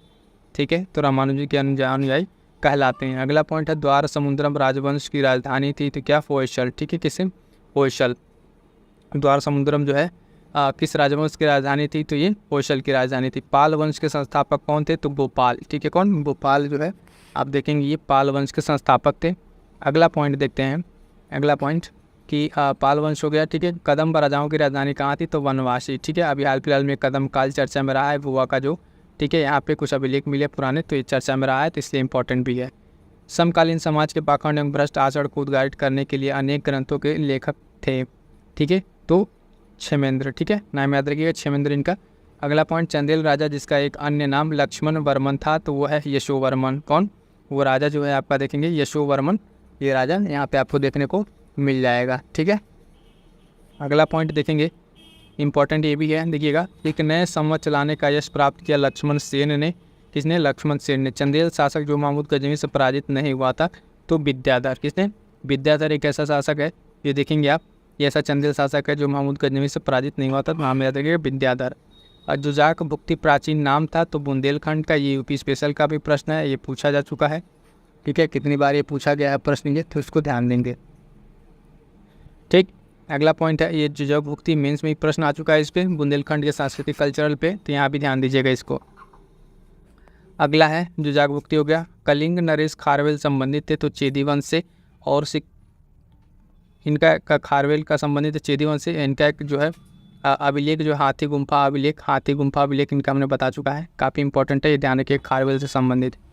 अगला पॉइंट है, शिक्षा के लिए एक महान केंद्र विक्रमशिला महाविद्यालय का निर्माण करवाया था धर्मपाल ने। और राणा कुंभा ने संगीत पर एक ग्रंथ लिखा, उसका नाम था संगीत राज। क्या नाम था? संगीत राज नाम था उसका। क्लियर है? आइए नेक्स्ट देखते हैं। अब ये जो है इम्पोर्टेंट कंप्लीट हो गया पूर्व मध्यकाल। अब जो मिसलिनियस, ठीक है, संपूर्ण प्राचीन इतिहास से आप देखेंगे जो मिसलिनियस है, जो किसी भी नहीं आ सके एकदम वाला पॉइंट है, वो पॉइंट आपको यहाँ पे देखने को मिलेगा। 3 सारे पॉइंट्स को भी कवर अप कर लेते हैं। ठीक है, इस तरीके से पूरा हमारा क्या हो जाएगा, एंशिएंट वाला पार्ट कंप्लीट हो जाएगा। चलिए, तो विविध ये देखिएगा, वह पुरातत्व स्थल जहाँ से सुपारी के 2 कार्बनकृत ब्रिज पाए गए हैं, बीज पाए गए, तो वटगल। ठीक है, अगला पॉइंट कह रहा है कि यहाँ पे सुमेलित करना है, शासक और राजवंश को सुमेलित करना है। तो गोविंद III जो है ये राष्ट्रकूट वंश का शासक रहा है। वत्स राज की अगर हम बात करें तो गुर्जर प्रतिहार वंश का ये शासक रहा है। देवपाल की बात करें तो पाल वंश। और नरसिंह वर्मन फर्स्ट जो है ये पल्लव वंश का शासक रहा है। तो बहुत इंपॉर्टेंट है, जो शासक रहते हैं, खासकर हमने बताया था आपके दक्षिण वाले रीजन में बात करें, जो वाला रीजन इधर जो भी डायनेस्टीज हुई हैं। ठीक है, यहाँ पे आपको जो भी शासक हुए हैं उनके कुछ इंपॉर्टेंट काम वो आपको ध्यान रखने हैं। अगला पॉइंट है हमारे पास कि औरंगाबाद जो स्थित है, महाराष्ट्र के औरंगाबाद में क्या स्थित है, तो अजंता की गुफाएं। ठीक है, मोस्ट इंपॉर्टेंट अजंता एलोरा की गुफाएं। ठीक है, बाघ की गुफाएं, सारे गुफाएं महत्वपूर्ण है। ठीक है, तो इसको ध्यान रखना है। पर्यटक स्थल दिया हुआ है, ठीक है, और स्थान दिया हुआ है। कबीर की समाधि कहाँ पर है, तो आप सब जानते हैं मगहर में है। ये उस समय चर्चा में तब था जब प्रेसिडेंट रामनाथ कोविंद वहाँ पे पहुँचे हुए थे कबीर की समाधि स्थल पे मगहर बस्ती, ठीक है। ये उत्तर प्रदेश में आपका पड़ेगा, कहाँ पे? उत्तर प्रदेश में आपका पड़ेगा। सलीम चिश्ती की दरगाह फतेहपुर सीकरी, है ना। गोविंद देव मंदिर वृंदावन, और बौद्ध स्तूप आप जानते हैं कुशीनगर, ठीक है। बौद्ध स्तूप कहाँ पे?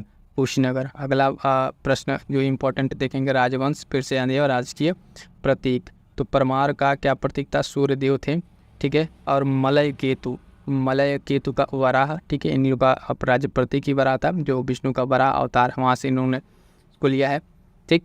और चंदेल का क्या था? राज्य लक्ष्मी। उसके बाद से गुर्जर प्रतिहार के देखेंगे तो भगवती, गुर्जर प्रतिहार का क्या हो जाएगा? भगवती हो जाएगा। अगला देखेंगे सुमेलन, यहाँ पे विहार दिया हुआ है और राजा दिया हुआ है। तो जगदल विहार जो है रामपाल, ठीक है। विक्रमशिला धर्मपाल, सोमपुर विहार धर्मपाल, और सलबन विहार जो है श्री भवदेव। तो ये जो इनके द्वारा बनवाया गया है धर्मपाल के द्वारा, ये इंपॉर्टेंट है, दोनों ध्यान दीजिए। विक्रमशिला और सोम विहार ये इंपॉर्टेंट है, इसको ध्यान दीजिएगा, ठीक है। अगला पॉइंट देखते हैं।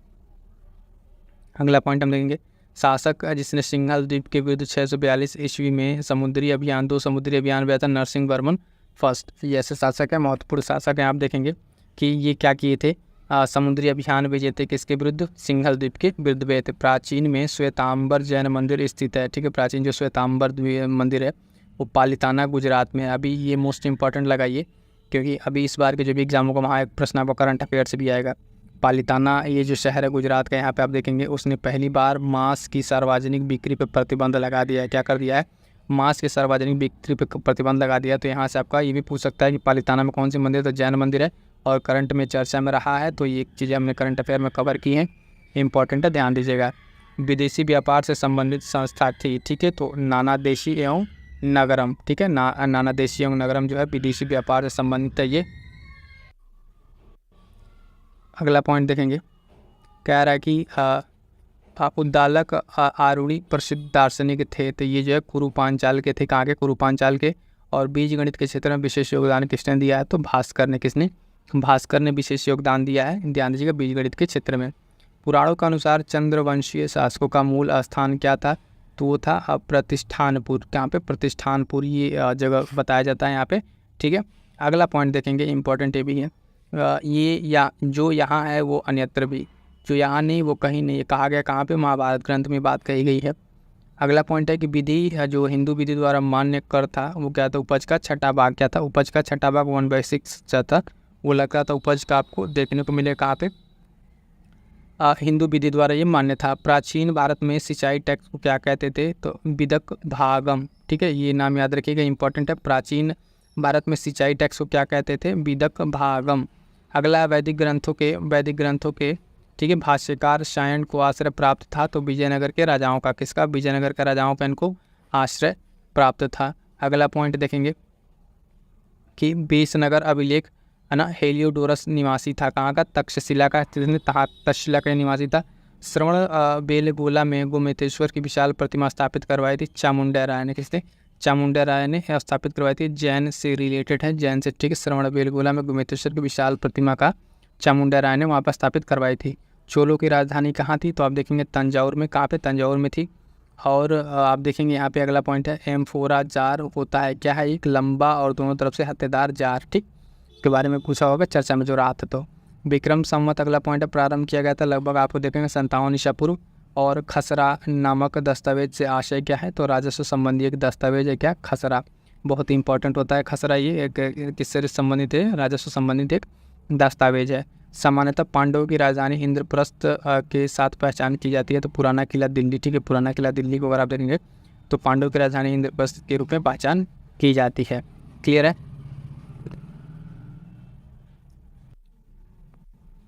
अब यहाँ पे देखेंगे तो ये कंप्लीट हो गया आपका एंशिएंट, ठीक है। उसके बाद मध्यकालीन है। इंपॉर्टेंट चीज़ ये कि पर्यावरण से रिलेटेड जो PYQ का मैं कह रहा हूँ, अभी ये पर्यावरण से रिलेटेड एक पहला टॉपिक आ गया है। यहाँ से प्रश्न आपको मिलेंगे ही मिलेंगे। ये वीडियोज़ आपने नहीं देखा तो जाकर देख लीजिएगा। और इसका अभी 1-2 पार्ट और आएगा जिसमें कंप्लीट कर देंगे, तो उसके लिए आप परेशान ना होइए। कई साथियों कमेंट थे, कई लोगों ने कमेंट किया था, और इस चीज़ के निश्चिंत रहिए कि जो चीज़ स्टार्ट हुआ है उसको समय रहते कंप्लीट करा लिया जाएगा, ठीक है। इसके साथ साथ और देखिए 1-2 जो बहुत इंपॉर्टेंट वीडियोज़ आपके लिए, ठीक, जिसमें PCS के टेस्ट सीरीज चल रहे हैं, उसको जाके देखिए। और ये वीडियो जरूर देख लीजिएगा कि आपके लिए इंपॉर्टेंट टॉपिक जहाँ से यूपी पीसीएस प्रीलिम्स क्वेश्चन बना रहा है, सारे सब्जेक्ट्स के महत्वपूर्ण टॉपिक्स आपको दे दिए गए हैं। उन टॉपिक्स को अपने साथ रखिए, उसको अच्छे से पढ़िए, अच्छे से पहले तैयार कीजिए। साथ ही साथ दोस्तों ये बूस्टर सीरीज PYQ का जो PYQ निचोड़ है इसको कंप्लीट कीजिए और इसका नोट्स बनाइए, अंत में यही आपको रिवीजन में काम आएगा। और करंट अफेयर के लिए जैसा कि हम बता रहे हैं कि वीडियोज़ आप सिर्फ कर लेंगे, इसका नोट्स बना लेंगे तो आपको और चीज़ करने की ज़रूरत नहीं पड़ेगी। तो इन्हीं सब शुभकामनाओं के साथ आपको एक चीज़ें सेशन कैसा लगा कमेंट करके जरूर बताइएगा। मिलते हैं किसी नेक्स्ट वीडियो में, तब तक के लिए थैंक यू सो मच।